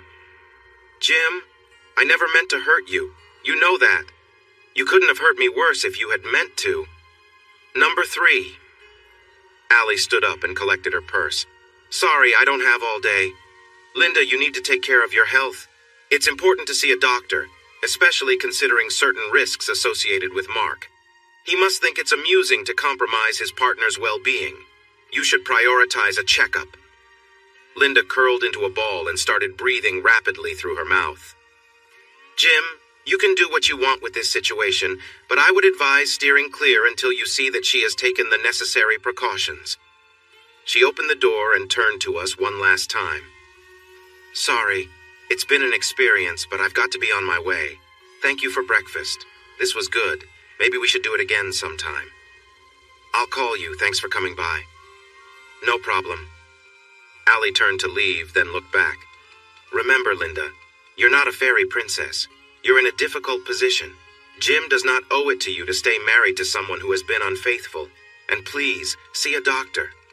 She softened a little. If you eventually need to meet up with me and compare notes when all this is over, I won't be difficult about it. Maybe we need to start some kind of support group or something. God knows there are enough of us around for it. Jim knows how to reach me. She turned back to me. Jim, good luck. I nodded. With that, she left. Linda was still curled up on the love seat, visibly upset. I was at the kitchen table eating one of the breakfast sandwiches. My estranged wife eventually collected herself and joined me. Was that for real? Or are you just messing with me? Did you just find some random person to come in here and humiliate me? Is this your idea of a practical joke? As far as I know, she's for real. Remember how I had somebody watching Brennigans? I found Allison from the same sources. I've been searching for more of Asshole's conquests for a while now. She's the first one I found. Linda was still sulking. I think the idea of a support group has some merit, actually. I took another bite of my sandwich. For the women, for sure. Maybe they could band together and follow him around. Maybe stage an intervention when he goes for another wife. And for the husbands, I should definitely buy Barry a beer sometime. This isn't funny. I agree. Do you really think I might have a health issue? Maybe. This is the first I've heard about it from anybody else, but you knew I was worried. I thought you were just being cruel. Maybe I was, but I was also serious. It's a genuine risk. She wouldn't look at me. I think maybe I should go to the doctor or a clinic. Whatever it is, I'll get tested, just to be sure. I think that's a good idea. I'm sure I'm fine. I feel fine. I hope you are. I feel fine, she said again. I know that doesn't mean anything, but I feel fine. I really hope you are. But, like you said, Asshole has had a lot of women, and they all have partners, or had partners, and all of them have history. We're talking about cheaters. You can't guarantee they're all healthy. And then there's Dee. You were involved with her, didn't you? To make him happy. Now think about all those encounters she told you about, all those strangers. It's not safe, honey. You opened the door to a lot of people with poor habits. Linda was crying again. I was hoping that today we could, with the kids out of the house. She looked down. But that's not going to happen now, is it? No, it's not. I'll go today. I'll do it right now. Good. I stood up to leave. No, Jim, come with me, please. I can't do this alone. It's embarrassing. I'm ashamed. So please. I looked down at the weeping mess of my estranged wife. Get changed. I don't like that color blue on you. But you, I don't. All right. We went. 10 days later, the tests came back. She did not have any infections. I still wouldn't touch her. One night, not long after that, I came home to the smell of a delicious dinner and the sight of Linda wearing her blue party dress, the same dress she'd worn on Leap Night, and flashing a smile that seemed forced, betraying her lack of confidence. All I could think about was my wife in someone else's arms, showcasing her best smile, eager for what lay ahead. I shuddered and turned away from her, not even crossing the threshold into the house. Linda's face crumpled, tears pooled in her eyes. I'd seen Emma and Tommy behind her, setting the table, but watching us intently. I felt Linda come up behind me in the doorway while I fought to control my anger and my sadness. I meant. I know what you meant. You bought that dress to wear for me, so you say. You wanted to put on a show just for me this time. It never occurred to you that I might see it differently. How am I supposed to look at you in that and not think about that night? I'm sorry. I'll go change. Don't bother, I won't be here tonight. Enjoy your evening with the kids. I just can't be anywhere near you right now. I'll be back tomorrow. I do not want to see that dress again. Do you understand? I didn't wait for her reply. I ate at the Willing Mind and let Lynn play therapist that night. A few days later, I realized I had forgotten it was Linda's birthday. She must have been trying to make an occasion of it. The DNA tests came back. The children weren't mine, neither one of them. Emma shared 25.2% of her DNA with me. Tommy was 24.8. They had the same mother and the same father. But the father wasn't me. According to the test, I was their uncle, or a double cousin, whatever that meant. I didn't make it home for nearly a week. To her credit, Linda gave me some space. She called after 3 days and asked if I would be back at the house any time soon. The kids were asking about why I was gone again. I hardly knew what to say, so I told her the truth. Linda, that night, we didn't have to call it anything but that anymore. Yes, she was patient.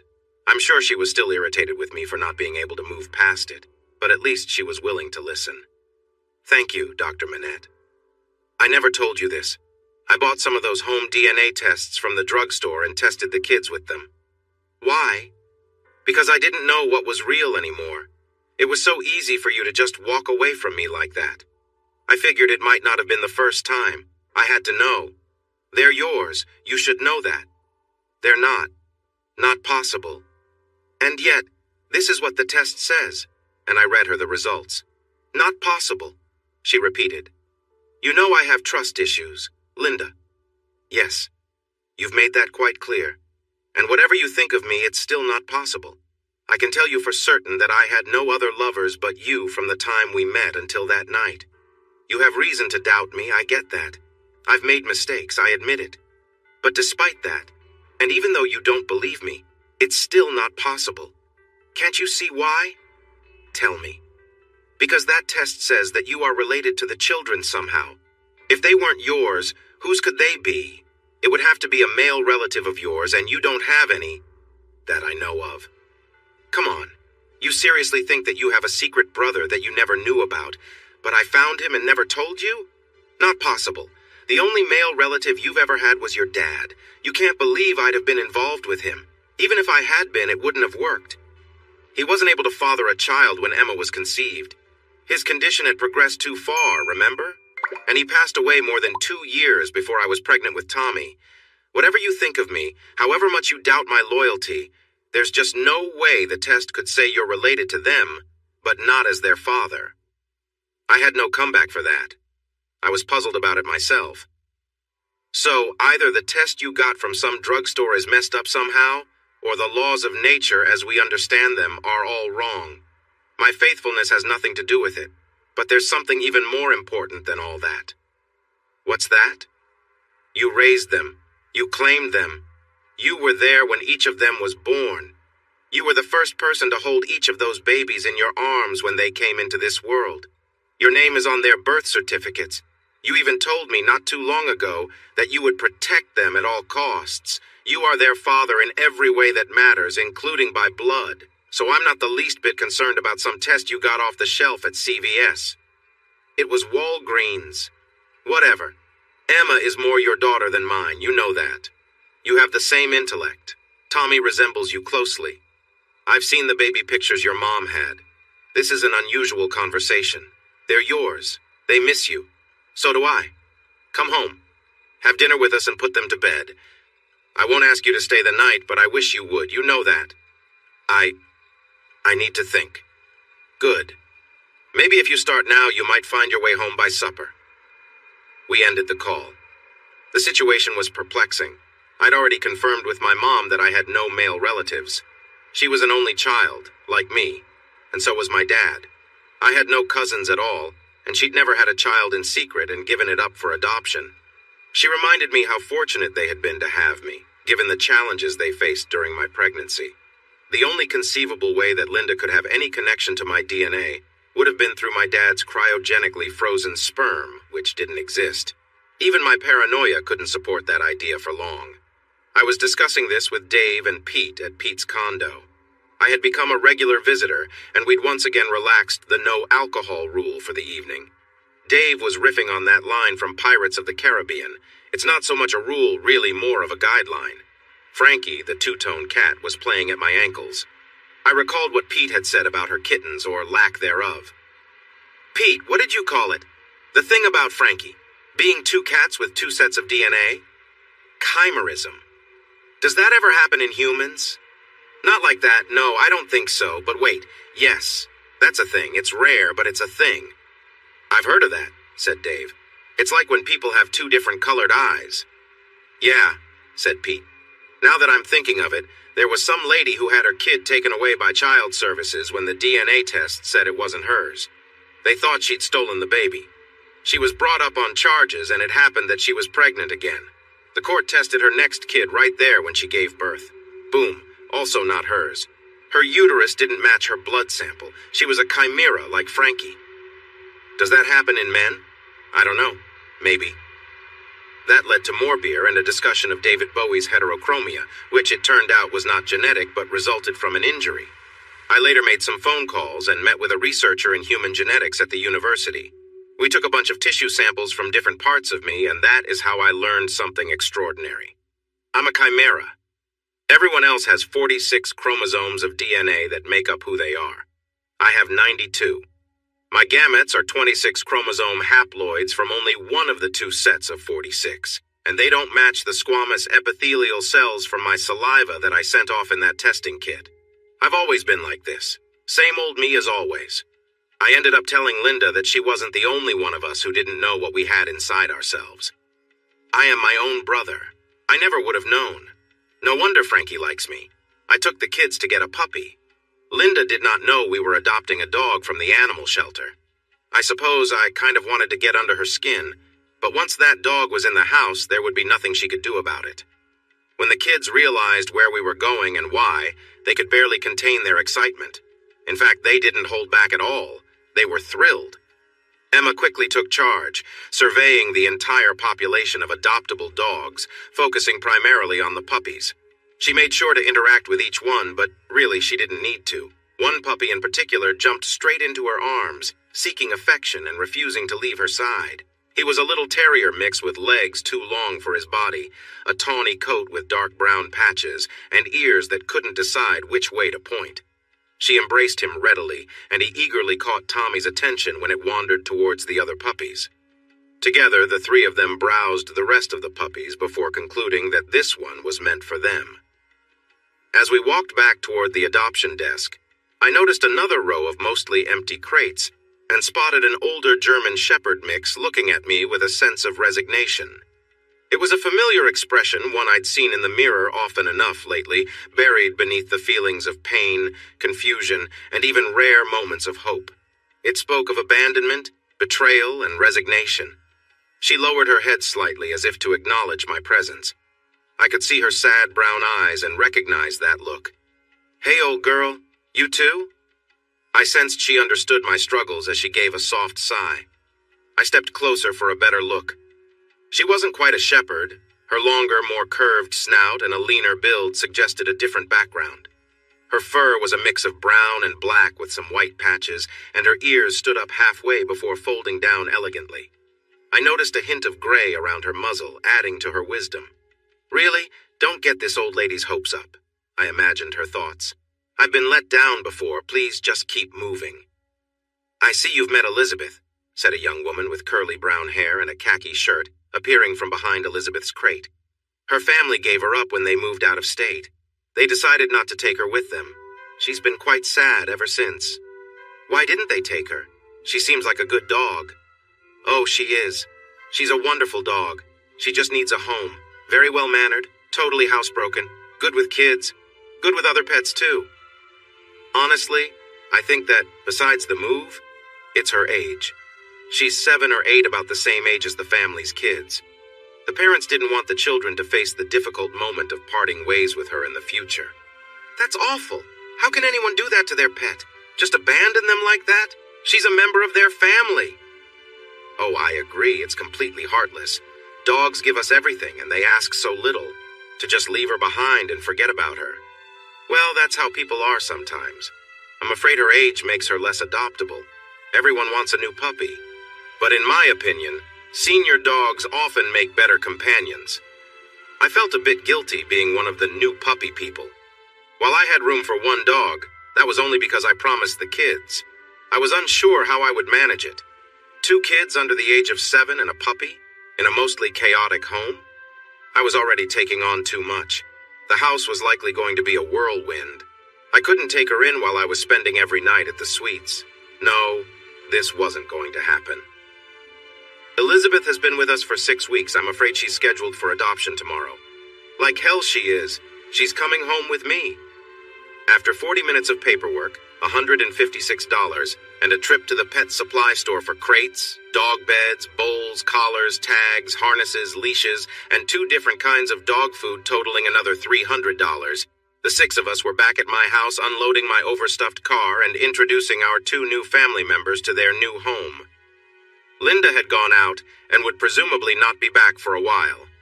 I got the crates set up and was snipping the tags off all the supplies while little Sven played with Tommy and Emma. Elizabeth came up to me for a moment. "So this is for real? This is home now?" "You bet, old girl. Please don't be kidding." I reached down and cradled her long jaw in the palm of my hand, my fingers gently brushing her fur. I looked her right in her big brown eyes when I spoke. "No kidding, Elizabeth. You're a good girl, and you need a home, a family to look after you. Well, I think this family needs you too. I'm going to need help with all 3 of these kids. As for you and me, I'll be your human, and you can be my dog if you want." "Okay, it's a deal. You be my person, and I'll be the best dog in the world for you. You won't be sorry. Thank you so, so much." She sealed the deal with a warm lick of my palm. "Okay," I said.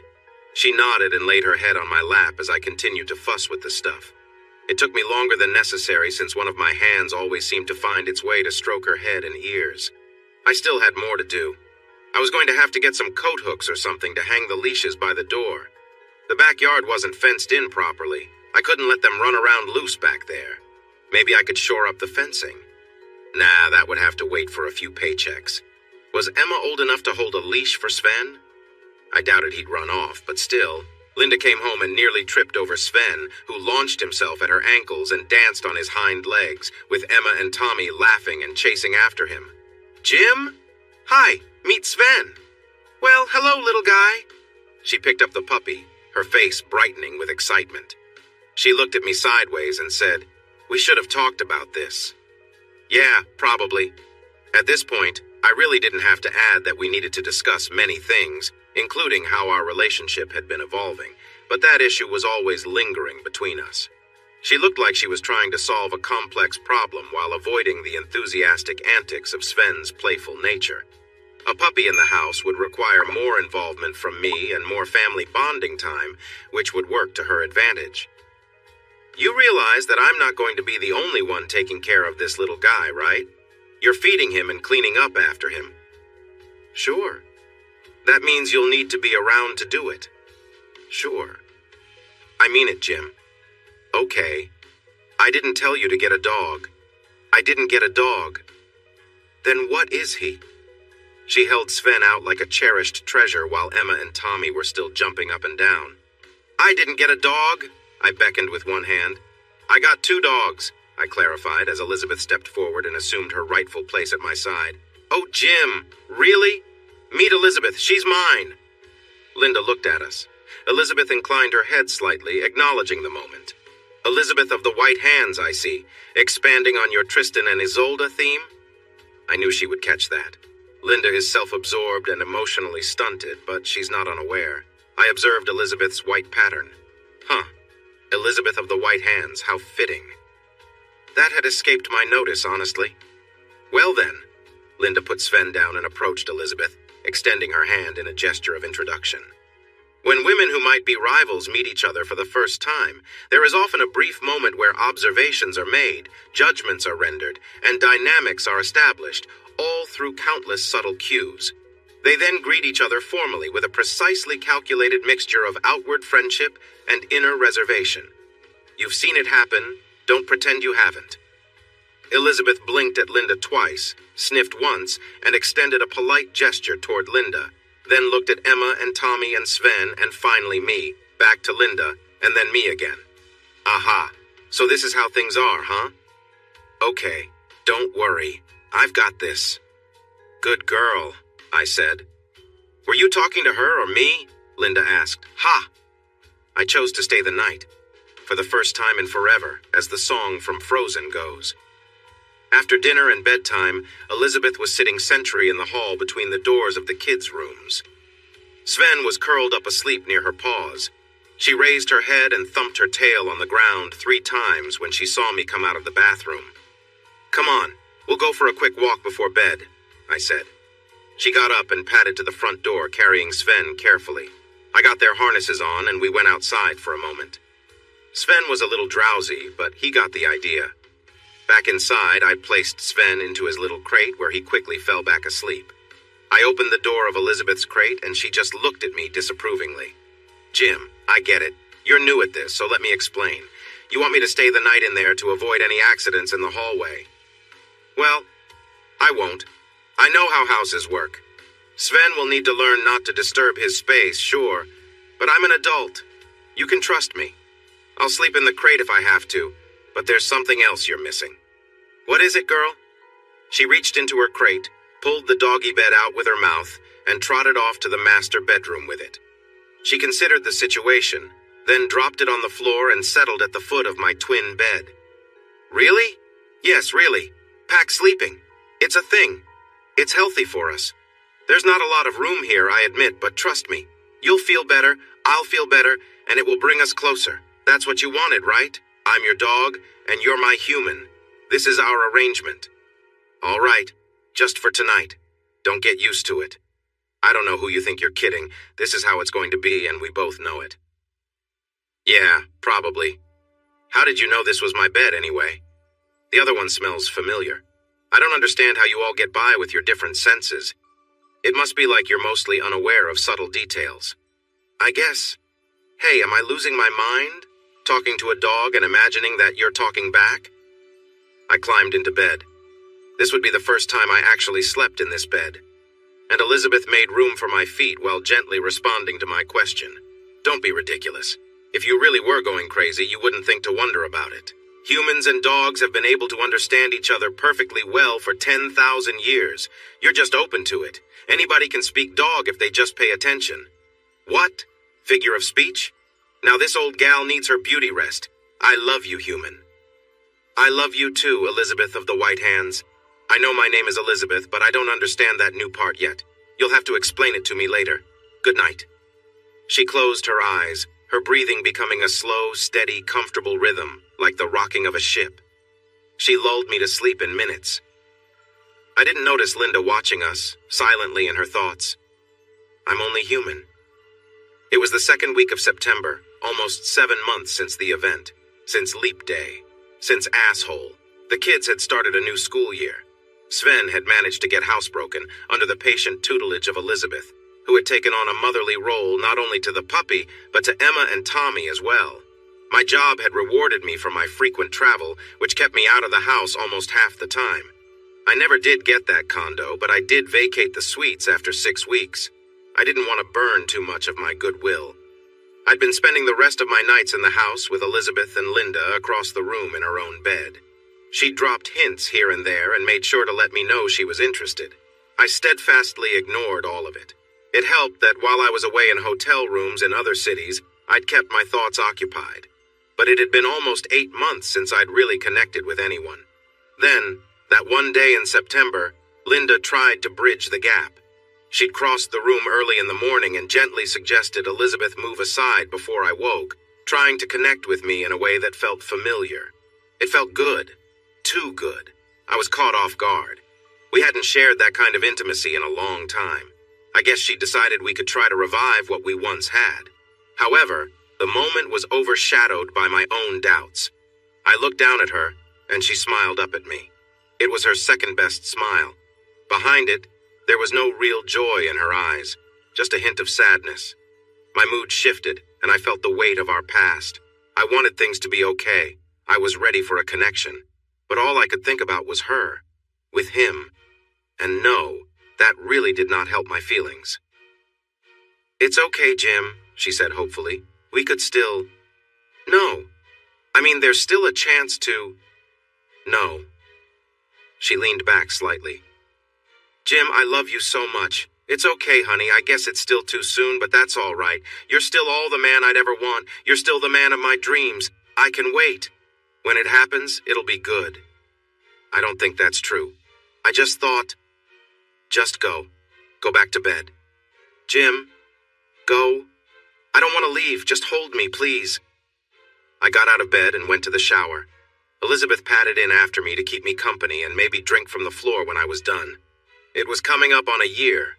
This February was as miserable as the last one. The storms weren't quite as harsh, but it was still challenging. We'd spent the fall and winter as housemates, barely speaking, living in a state of carefully negotiated but regretful silence. Linda had tried to connect with me several more times, weeks or months apart, and truth be told, I was tempted. But my feelings were complicated, and I struggled to reconcile them. I guess on some level I felt I could never compete with the experiences she'd had before. That comparison lingered in my mind. It had been months since we'd seen Susan Minette. We had been going around in circles.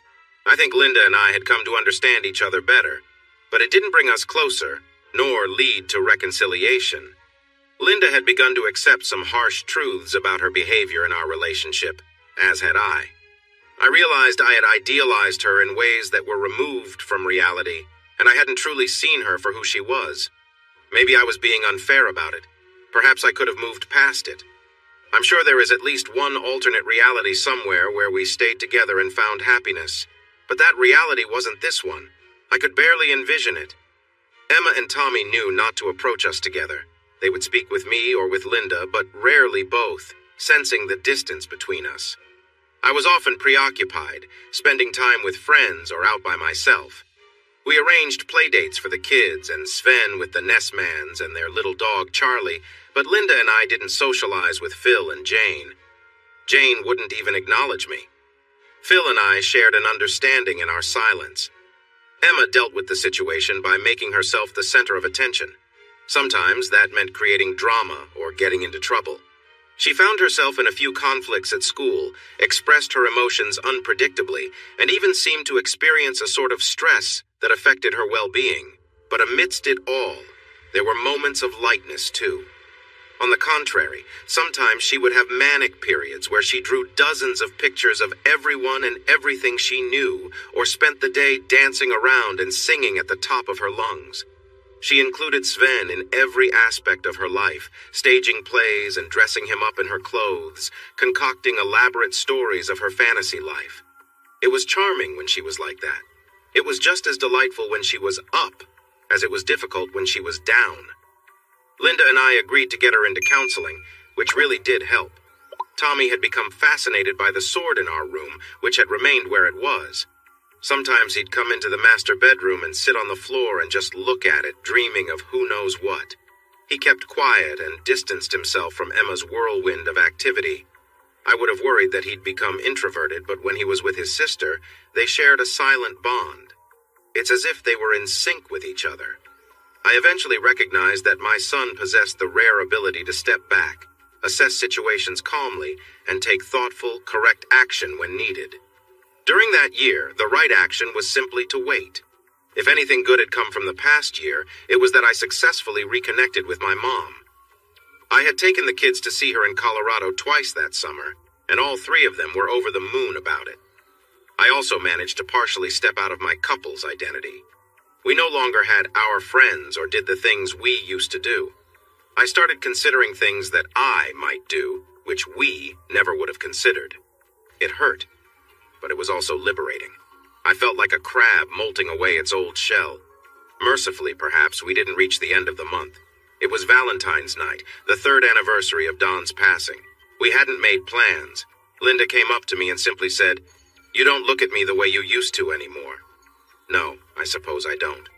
You used to look at me like you cared. Even when you didn't say it, I could feel it. Even on ordinary days when we weren't doing anything special, I could sense your affection. I said nothing. I miss that, Jim. I miss that about us. It was part of my life for so long that I had grown numb to it.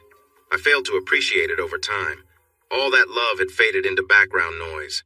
I didn't even notice it until it was gone, and it left this emptiness that I'm feeling now. That emptiness has been hard to bear. Still, nothing. I didn't believe it at the time. All those years I felt like it couldn't possibly be true.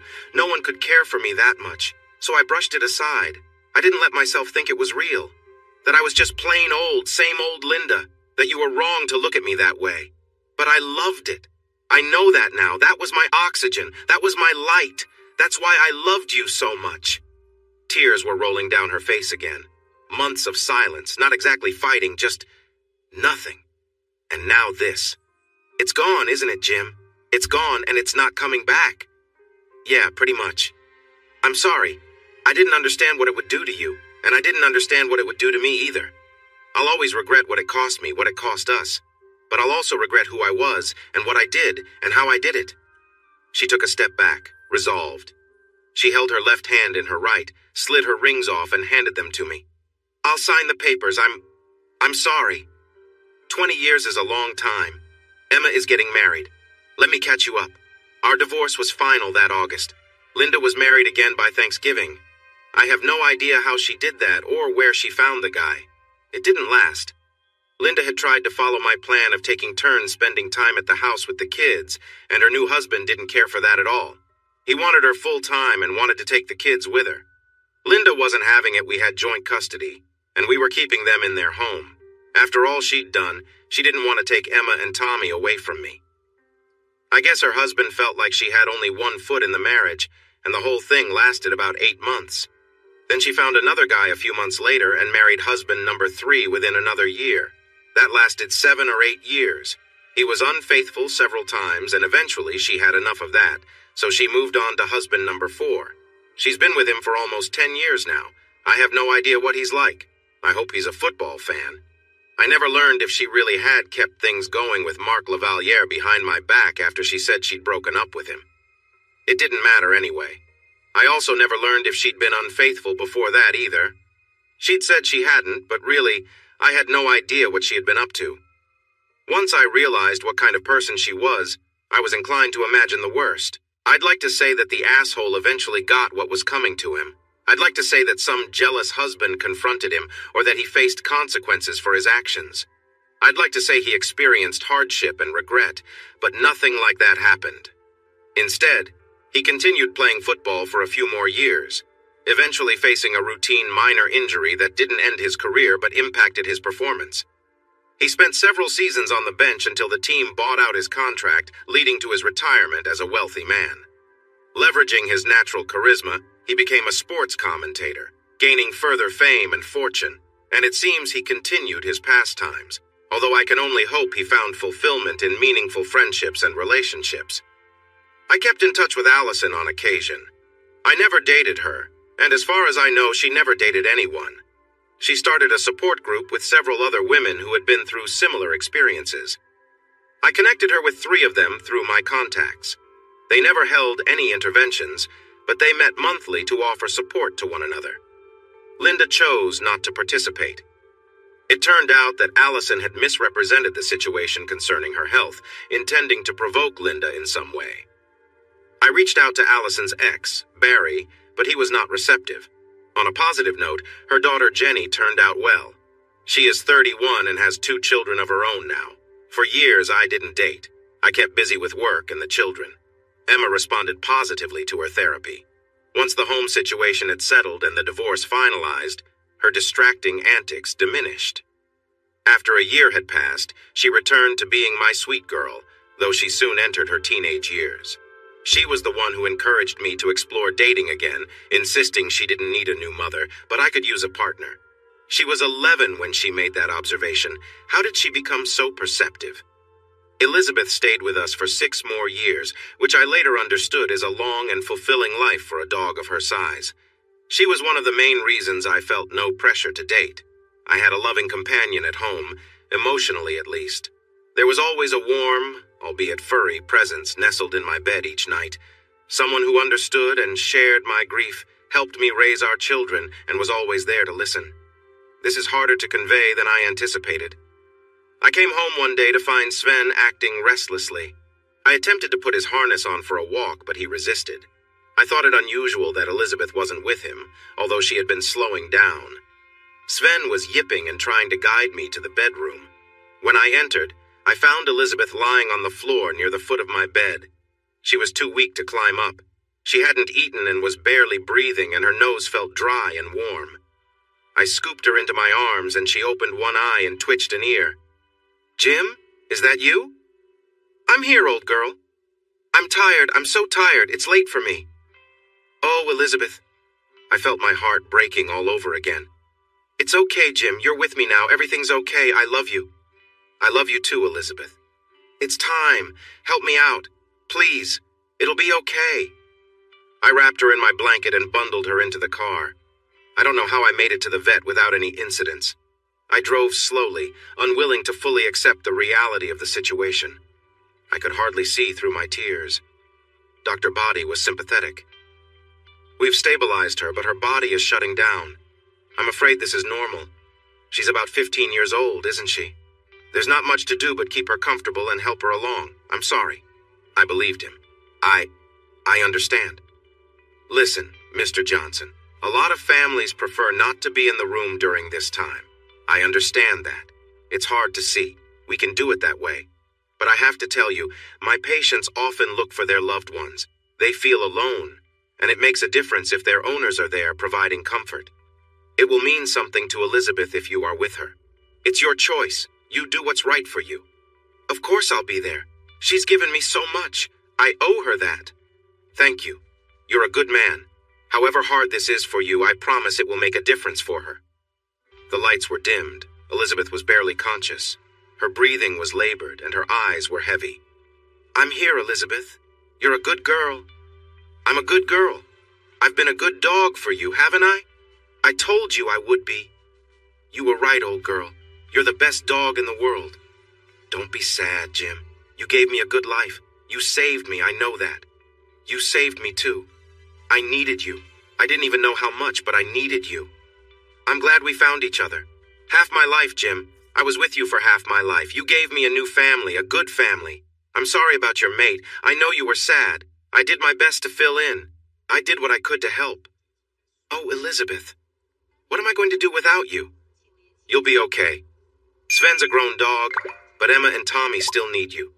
There are other people and dogs who will need you too, and some of them you haven't even met yet. You've still got a lot to do. I'm only sorry I can't stay to see it. You'll find another mate, someone who needs you. There's room in your heart for her. You've got a big heart. Oh, Elizabeth. Oh, honey. I love you so much. I love you too. It's okay. Thank you for my life and our family and my time with you. Thank you so much. I love you. She made a faint motion and her eyes grew weary. My hand was on her head. I brushed it down across her sweet-grayed face and gently closed her eyes for the last time while my heart ached and my chest convulsed with sobbing.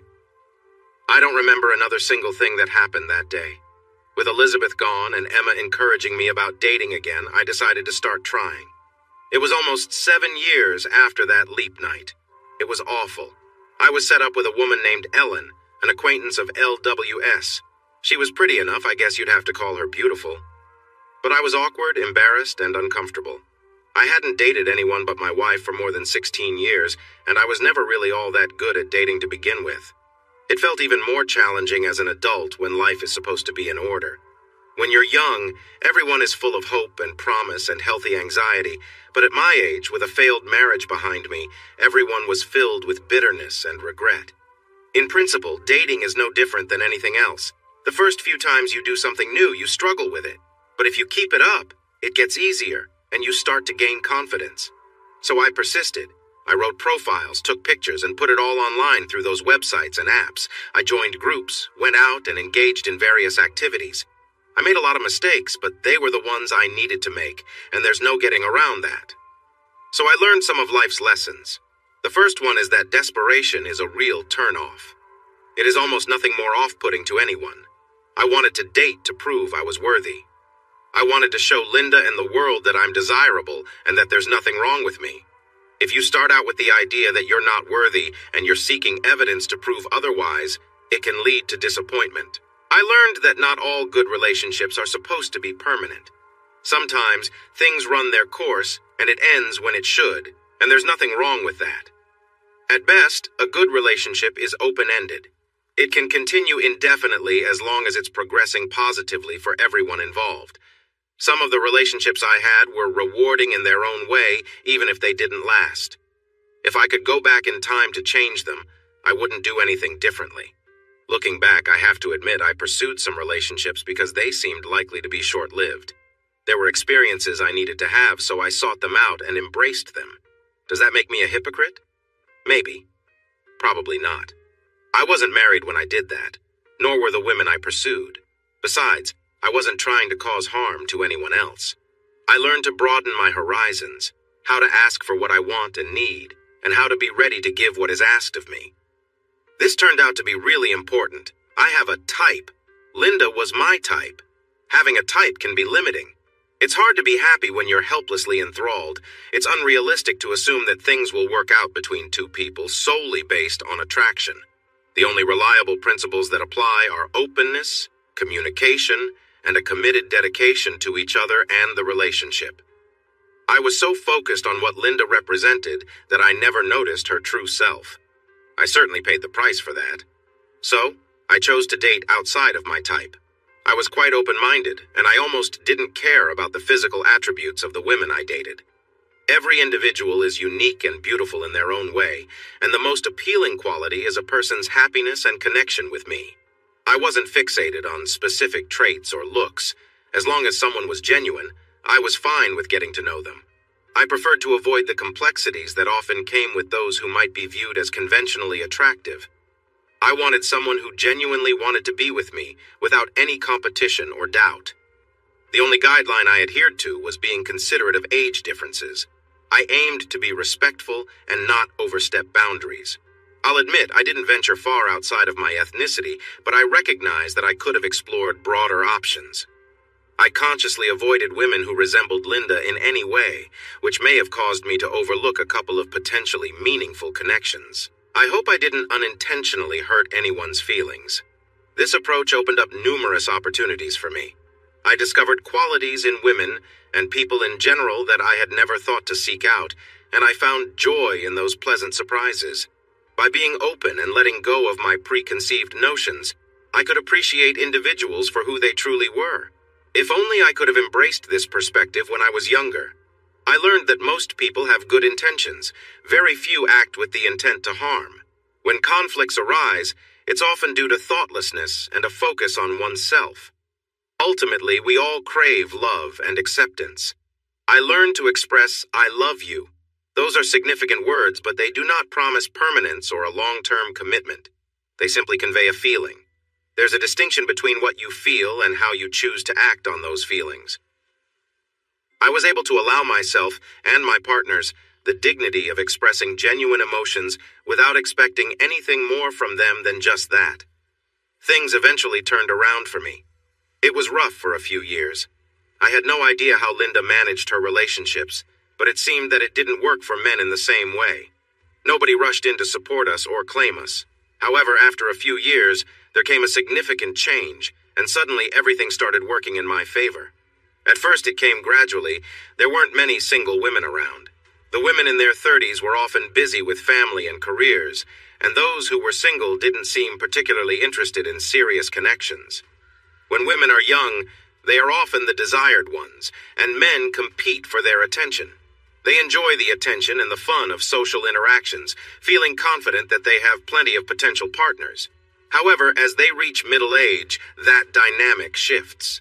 Many who wanted to pair up have done so, and some of the men who were once in high demand started new relationships with younger partners. As a result, there were many women in their late 30s or early 40s seeking companionship. If a man at this age has a stable job, a vehicle, a place of his own, and is responsibly navigating life, he finds himself in a position similar to what young women experienced previously. Opportunities are available simply by being present.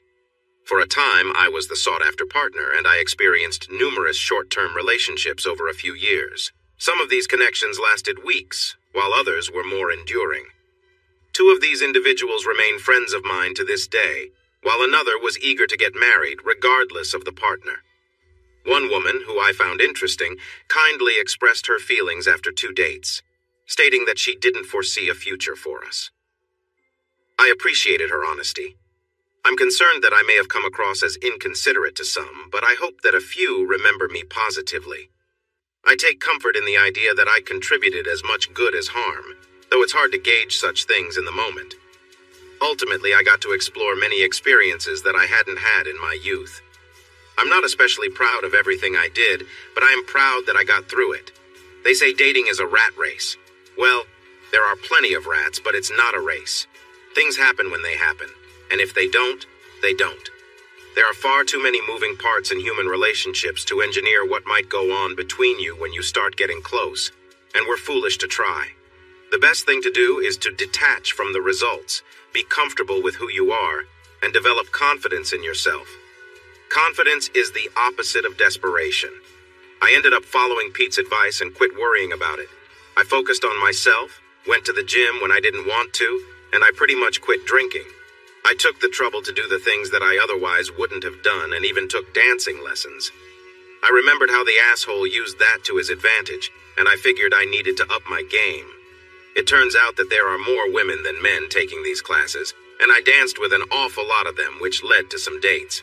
I had to make sure I wasn't being presumptuous about it, and tried not to look like I was overly interested.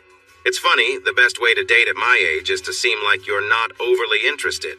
Something I didn't expect is that dating stopped mattering to me so much after a while.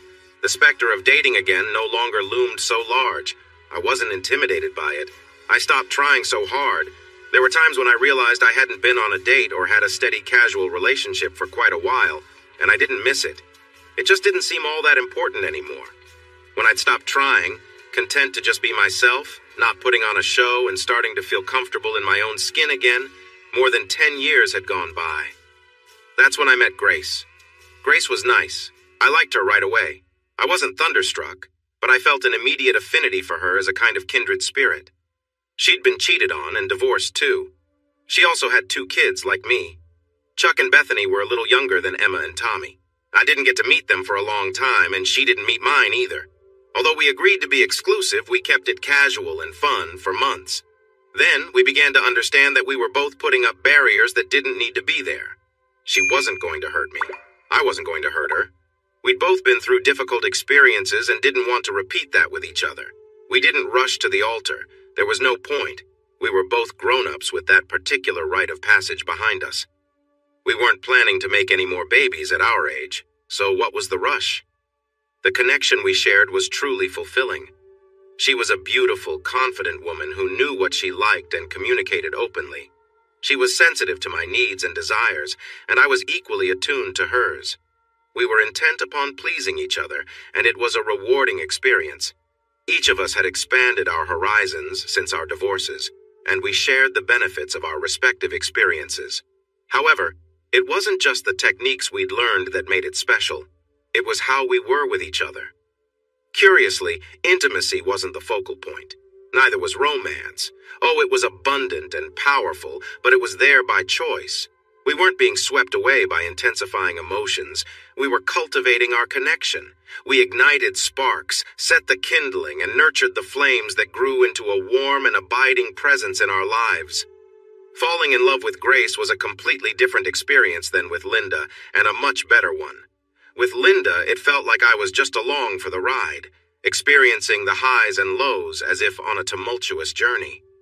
With Grace, it felt more like we were steering the ship together, navigating familiar waters and knowing when it was time to find a safe harbor. Each of us seemed to be looking for a partner, someone we could rely on, who would support us even when things weren't perfect. We sought a deep connection that would anchor us in the whirlwind of life. That's what we wanted.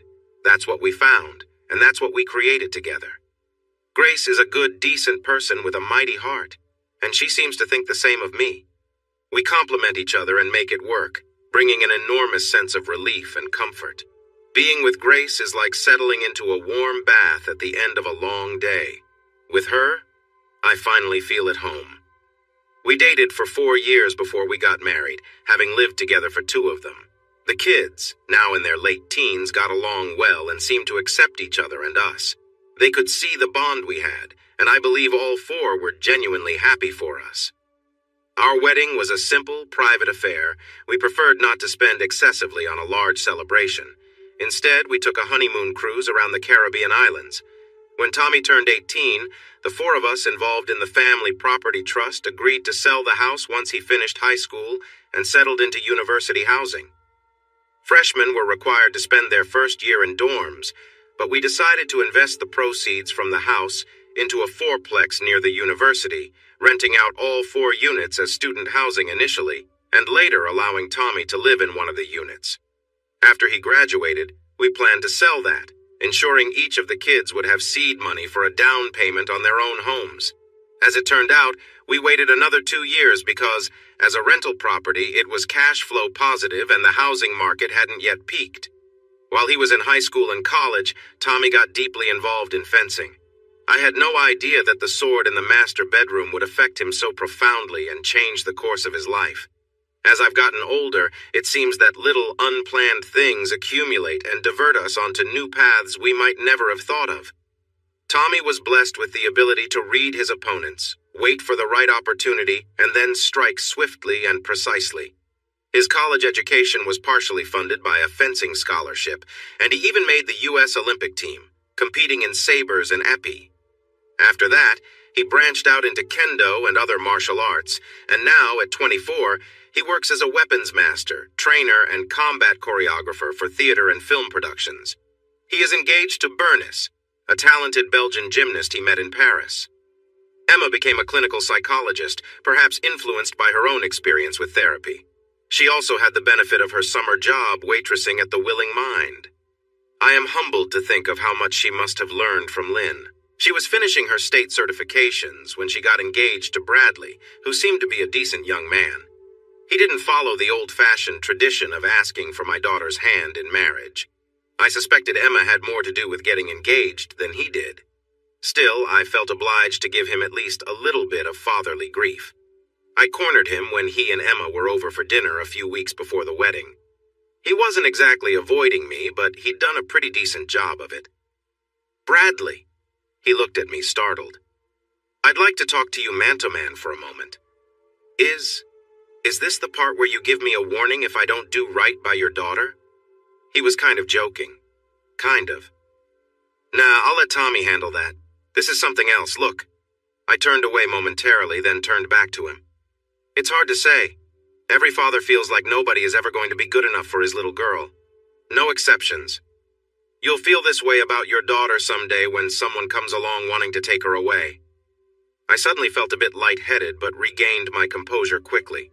"So yeah, no, you're not good enough for Emma, but you know what? I'm not good enough for her either. I haven't been a good enough father. This world is not good enough for that young woman. No one and nothing on this planet will ever be able to give Emma the life that she deserves. Nobody can truly do her justice. It's just not possible." Bradley didn't seem to know what to say, so I kept talking. "All you can do, all any of us can do is try. It's an impossible task. It'll never be complete. You can spend the rest of your life doing your best to be good enough for that woman, and you'll always come up at least a little bit short. The important thing is that you keep on trying for the rest of your life, and you never stop, no matter what. Do you think you can do that, Bradley?" "Yes. Oh, for sure. I mean, all I can do is try, right?" "Right. Now there's the other part." "Okay. This is the part that you probably weren't expecting. Not only am I going to tell you not to let my little girl take advantage of you, but I'm also going to tell you not to accept any unfair treatment from her either. Oh. Put it this way. If that young lady is anything like her mother, and believe me she is, then there will come a time when she may try to push her limits with you. Do not allow it. Stand up for yourself, respectfully.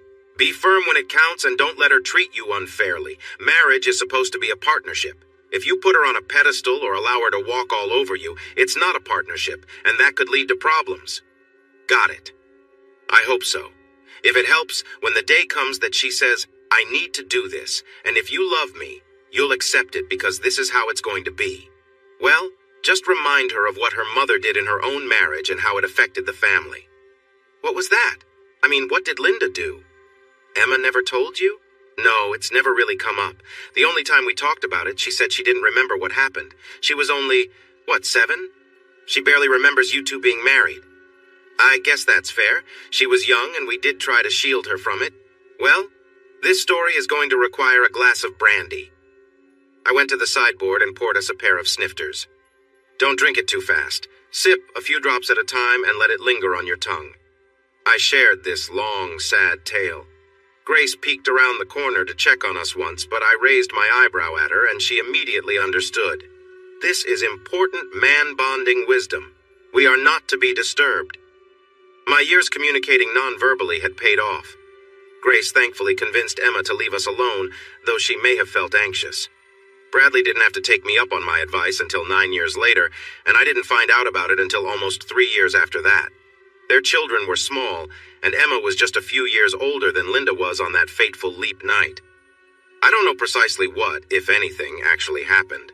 Maybe Emma was just feeling her oats and stepped too close to the line, if not over it. Whatever it was, Bradley stood his ground, asked Emma to leave the house for a while, and suggested she visit her mother to reflect on her past. Emma returned showing levels of contrition that he'd never seen from her before. Apparently the term, Mommy's asshole boyfriend, had triggered a memory. But that's a whole other story, and that's all I know of it. Whatever it was, they survived it and seemed to still be doing well. But this part is about Emma's wedding, so let's get back to that. Grace and I were the hosts, sitting on the bride's side, along with Chuck and Bethany's husband, Carl. Bethany was up front as Emma's matron of honor. My mom and Bob made it down for the ceremony, too. They were now in their early 80s, having given up their sprawling Colorado ranch house and moved into a condominium that could step up into an assisted living facility. That house had hosted me, Emma, and Tommy, along with our significant others, many times over the last 20 years. Bob's family eventually softened, and he was able to host them a bunch, too. Linda and her current husband, Glenn, were with us in the next row back, along with Tommy and Bernice, who was doing her best not to upstage the bride with her beauty and almost succeeding. It was amazing how much Emma had come to look like her mother. It would have been impossible to miss over the years, but now that she'd come into adulthood, the mother and daughter could almost pass for twins. Linda had been right.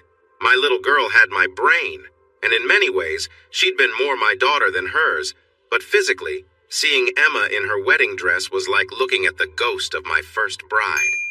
Grace, bless her, noticed my discomfort, intuited the reasons for it, slipped her hand into mine and gave it a gentle squeeze. Relax, Jim. She's not Linda, and you're not reliving that moment. Not while I'm here. Now step up and be the proud father of the bride. God, I love this woman. She's the wisest, kindest soul I've ever known. The wedding was lovely, but not ostentatious. The reception had food and dancing with live music and promised not to extend past 10 p.m. When the time came for the father-daughter dance, my years of dance lessons really brought the house down. Grace and I had been practicing for weeks before the ceremony. Everyone was standing around us, cheering and clapping. Emma apparently had no idea what I could do on the dance floor. I was twirling her around with ease as she laughed. When the music stopped, she beamed at me, her expression a mixture of astonishment, joy, and admiration. Wow, Daddy, you're really good. Years of lessons. You encouraged me, remember? I do. Wow, it really paid off. I love you, Daddy. How far? I was switching our roles, hoping she'd remember this bit from her childhood. To the moon and back again. Then to Mars, Saturn, Jupiter, Uranus, and Neptune. And all the way back home again? And all the way back home again. Then she smiled. It was her second best smile. That sudden wave of emotion, the same feeling I had when talking to Bradley a few weeks earlier, hit me in the gut again, and I took a step back. I understood. After 20 years, I finally understood. Daddy, Emma said, stepping forward. But Grace was at my side in an instant, one hand on my shoulder and another at my lower back, steadying me. I'm okay, I insisted. It's okay, just needed to catch my breath. Not as young as I used to be, you know. I lied. For a brief moment, I felt youthful again, and it was disorienting. He'll be fine, said Grace. I've got him. The band transitioned into a slow song, and my wife and I naturally fell into an easy waltz step. Your husband is waiting, she nodded towards Bradley, who had stepped away from Emma. My daughter skeptically looked back and forth between us before joining Bradley in a dance. I noticed from the corner of my eye that Linda had gotten to her feet and was about to approach me until Glenn grasped her by the upper arm. What was that? Grace whispered in my ear when we were far enough away not to be overheard. Was it the dancing, or that Emma looks so much like her mother right now? You looked like you'd seen a ghost. I did, I replied.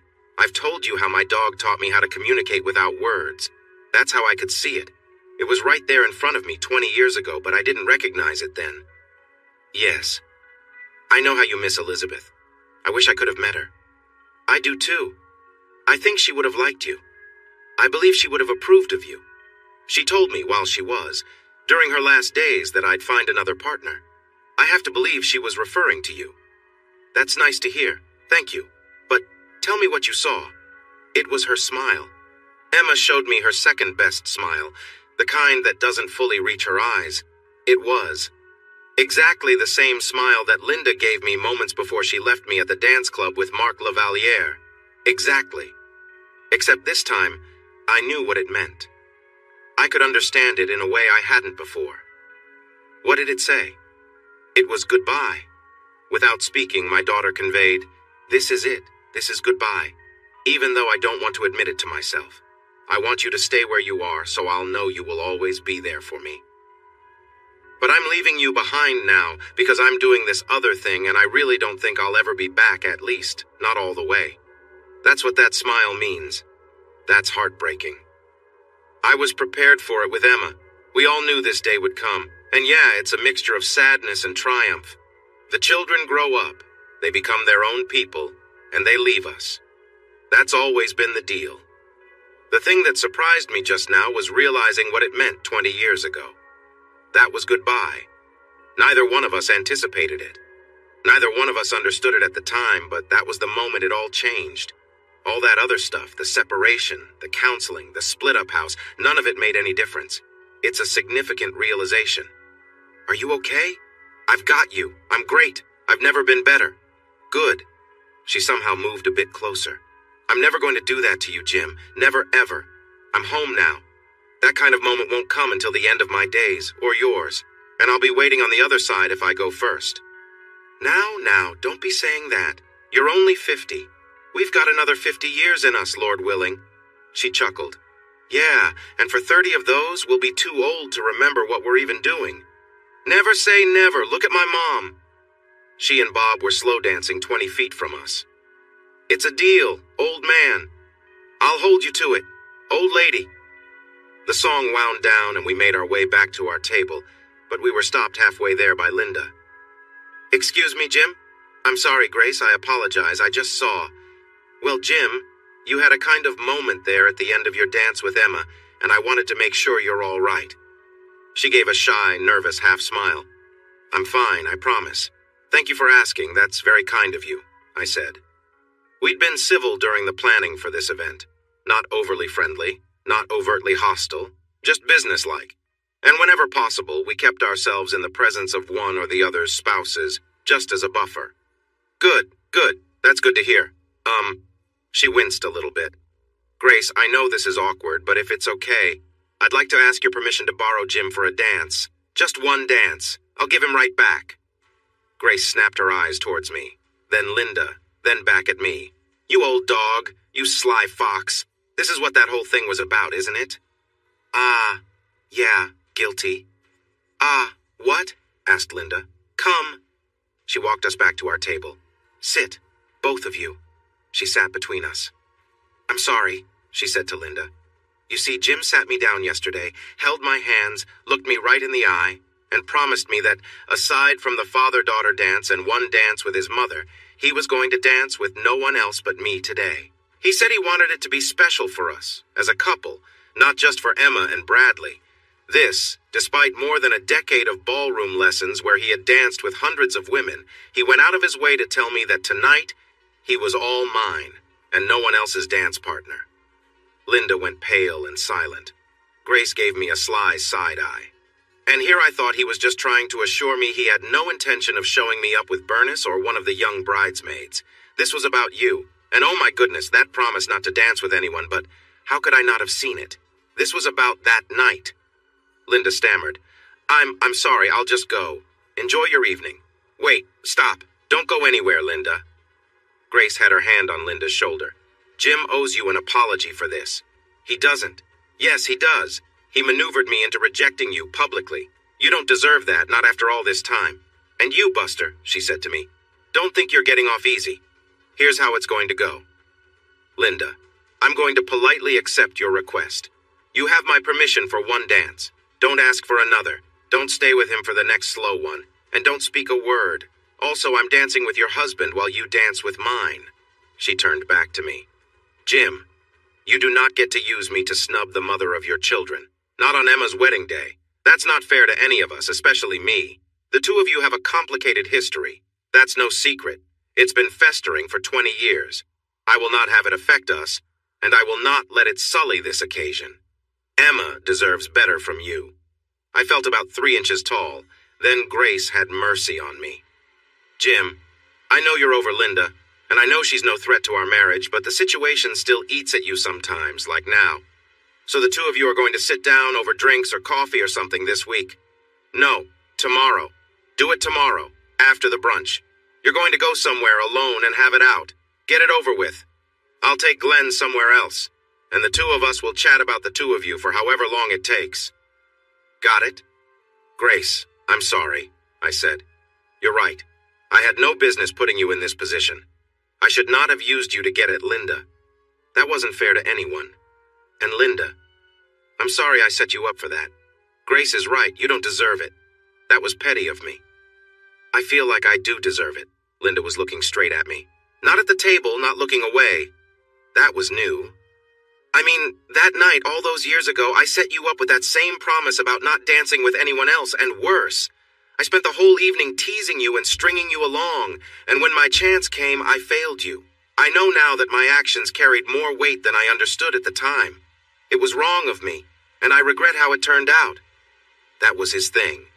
So he's the asshole now? He always was. Not a perfect gentleman? No, God, no. Is that what I said? Is that what I sounded like? You might recall how I stormed out of our first meeting with Susan Manette. You were trying to convince me what a splendid guy he was. You were particularly impressed with his ability to open doors for you and remember your name. God! She squeezed her eyes shut and shook her head. I was such a fool. I can scarcely believe it was that bad. That I acted so rashly, but I did, didn't I? Jim, I've had a lot of years to think about my actions. What they did to our marriage, to you and to myself. Your wife is right. We've got a lot to talk about. I sat back. Okay, I said. After brunch? Tomorrow. We'll go somewhere and talk. You should get back to your husband now. We'll have that conversation later. She nodded and left to go back to Glenn's table without looking back. He was glaring at her. Their subsequent conversation did not look friendly. Linda never did have that conversation with me that day. We hadn't done much more than raise an eyebrow or two at the reception. What might have turned into a scene was mitigated by Grace's diplomacy. The brunch, a more intimate affair the next morning, was drama-free. Grace reached out to Glenn and let him know what was happening, assuring him that she'd keep him company while Linda and I held our long overdue post-nuptial discussion.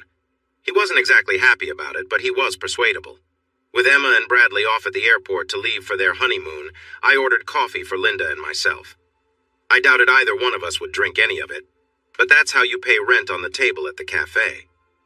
It was a weekday at a relatively quiet hour, so we pretty much had the place to ourselves. Linda arrived minutes after I did and joined me at the high top. Hi, Jim. It's good to see you, to talk. We haven't done this in years, Linda. It's been years. Aside from dealing with the kids here and there, I've pretty much avoided you for the better part of 2 decades. I know, and I understand. I've tried to respect it, to give you space. I know I hurt you. You did, and it hurt for a long time. But here's the thing, and it's something I didn't realize until much later. You didn't just hurt me. You caused damage.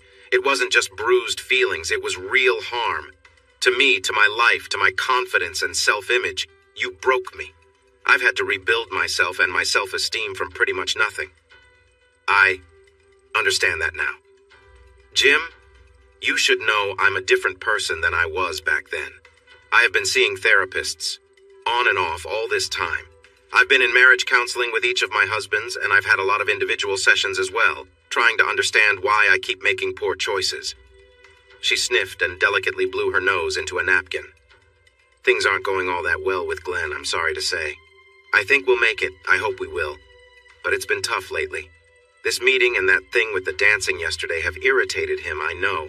But I think it's necessary if I can get at least a little bit of closure with you. Is that why we're here? In part.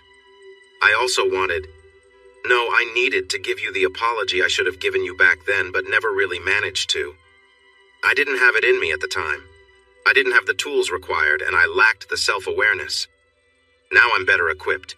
Jim, you dear man, I'm sorry. I'm sorry I betrayed you. I'm sorry I broke you.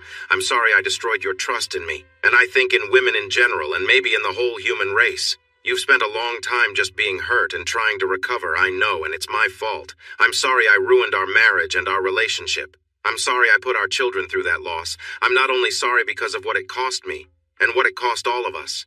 I'm really sorry because it was wrong. It was selfish, thoughtless, inconsiderate, and cruel. I should never have done it. I should never have done anything like that. I should never have even wanted to. I wish I never had. Wow, I never thought I'd hear that from you. Yeah, that's because back then I was proud of myself. You were right about that. I kept telling myself that I had no regrets, that it was the experience of a lifetime, and that I'd always have that memory and that validation. I didn't see it as a debasement of myself, but it was. I didn't think it would change our relationship, but it did. Just the fact that I would do that changed our relationship. I mean, once you saw that's the kind of person I was. Up until then, I'd blinded myself to it. That's my own fault. And I used that against you. I let you look up to me while I was engaging in conversations that undermined our bond. We were all pretending to be loving partners and friends, but we were just being terrible. Participating in that was a mistake. She shook her head. I spent years telling myself that if it wasn't for that one lapse, you and I had a good, solid relationship. I blamed you for the loss of it for a long time. I still feel that way sometimes, but that's not right. The truth is that I'd been taking you for granted almost the whole time we were married. Somewhere along the way, I let myself lose respect for you enough to make those choices. That's what ended our marriage. It was my fault. It hit me like a freight train. I know. I'm sorry. For all of it. She sniffed. I told myself that it didn't count because I wasn't lying to you. It never occurred to me that I was lying to myself. I was lying to myself about what it meant. Lying is wrong. Lying is wrong. That's not just a message for the kids, is it? That's right. My mom has this thing about how integrity is power. Makes sense. I wish I'd learned that lesson. Have you? By now, I mean? Kind of. She shook her head. Not really. I guess integrity isn't something that I've got a lot of. I never did. I've spent most of my life being selfish and immature. I feed on other people's attention. You were a good source of that for me, but it wasn't enough. It could never be enough. No matter how beautiful you said I was, or how often you said it, or how much you told me or showed me you cared, it could never have been enough because I was insatiable. I was like this vampire, this parasite, feeding off your adoration, and I always had to have more. That's why I kept belittling myself and pushing you away when you did that. I kept telling you that you were wrong, that I was plain old me, because I always needed more. And you kept right on supporting me. I guess I did. It was a vicious cycle. I've learned that I am basically a narcissist with low self-esteem. I have a voice in the back of my head, an instinct that drives me to find evidence that I'm acceptable. It's a question that's on constant repeat. Am I worthy of love? I gather as much evidence as I can to try to prove that the answer is yes. But at the same time, I internally sabotage myself because I'm convinced that the answer is really no. Everybody does that kind of thing to themselves to one degree or another. I'm just a severe case. You sound like you've got a much better handle on it now.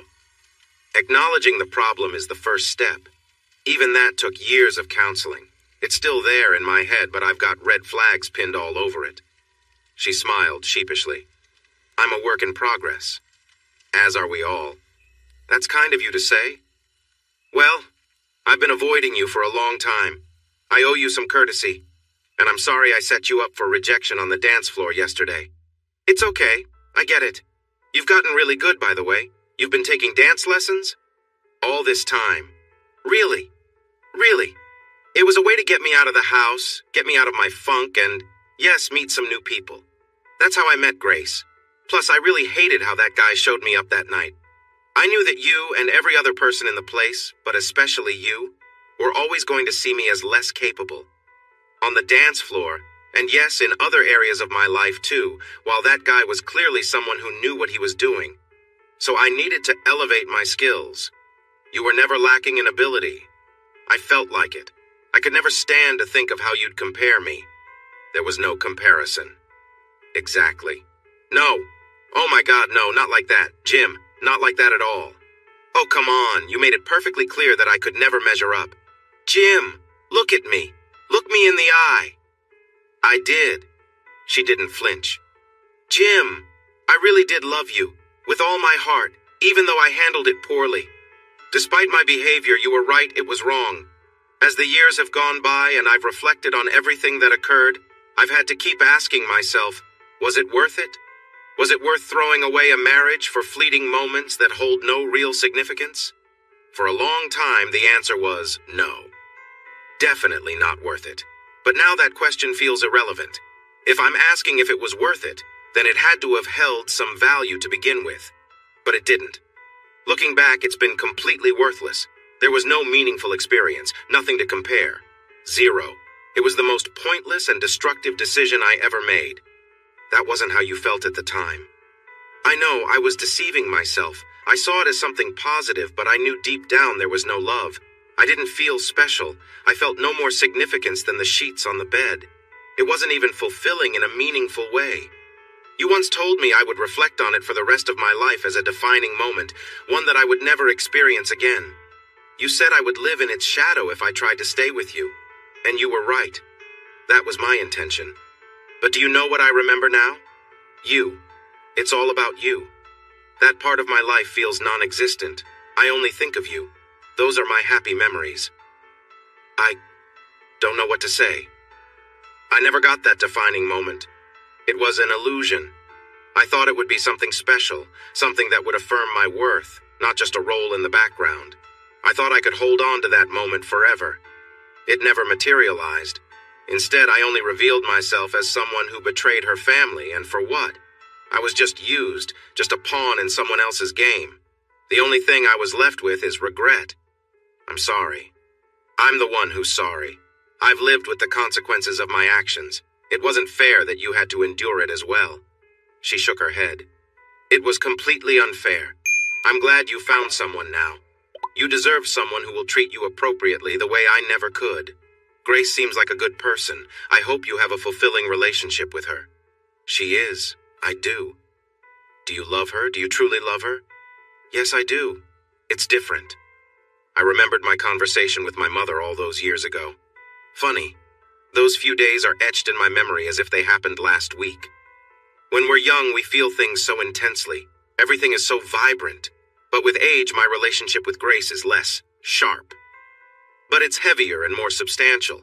It doesn't taste like a mouthful of champagne with the intoxicating little bubbles tickling my nose. It's more like a rich, nourishing meal. Better for me and more satisfying. Enjoyable in a totally different way. Good. That's good. She slumped a little.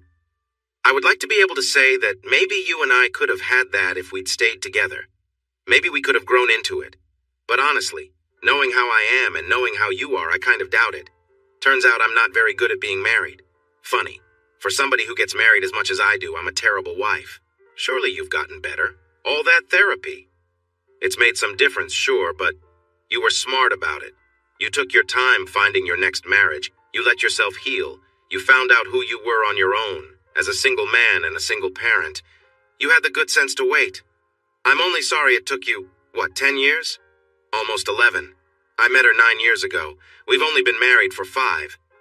Well, getting married to Jeff right away was a mistake. I only did it because I was terrified of being single. I still am, honestly. I don't think I could do it. And Danny only lasted as long as he did because I was doing penance for you. I felt like maybe I deserved to be cheated on, with the shoe on the other foot. I wanted to see if I could move past that kind of thing the way that I'd asked you to. Well, I couldn't. You were right to divorce me. And what about Glenn? You said things weren't going too well. Yeah, well, Glenn is a good guy. Nothing wrong with him. He's better to me than I feel like I deserve a lot of the time. He gets jealous. I sometimes feel unappreciated. We get snippy with each other. We just have to keep reminding ourselves about what's important, and sometimes it feels like a chore. Something was itching at me. You said, this meeting and the thing with the dancing, you said it would be rough on him? Or something like that? Pretty much. Then why are you doing it? Because I needed to talk to you. We haven't talked like this in years, not since. Well, Because it's something you needed to do for yourself. It's got nothing to do with him. Besides, it's just this once, and he'll get over it. He has to, and he's a good man, right? Linda looked like she'd seen a ghost. Maybe she had of her old self. Oh my God. Yeah. I've got to go. This was wrong. I have to get back to my husband. I think that would be best. Yes. Okay. She stood up. I'm going, Jim. Thank you. Thank you for talking. I needed to say all that. She started to bend down to acknowledge me, then stopped, unsure of what to do. Instead, she just stood there, feeling awkward. Just tell me one more thing, okay? I've got to know. What is it?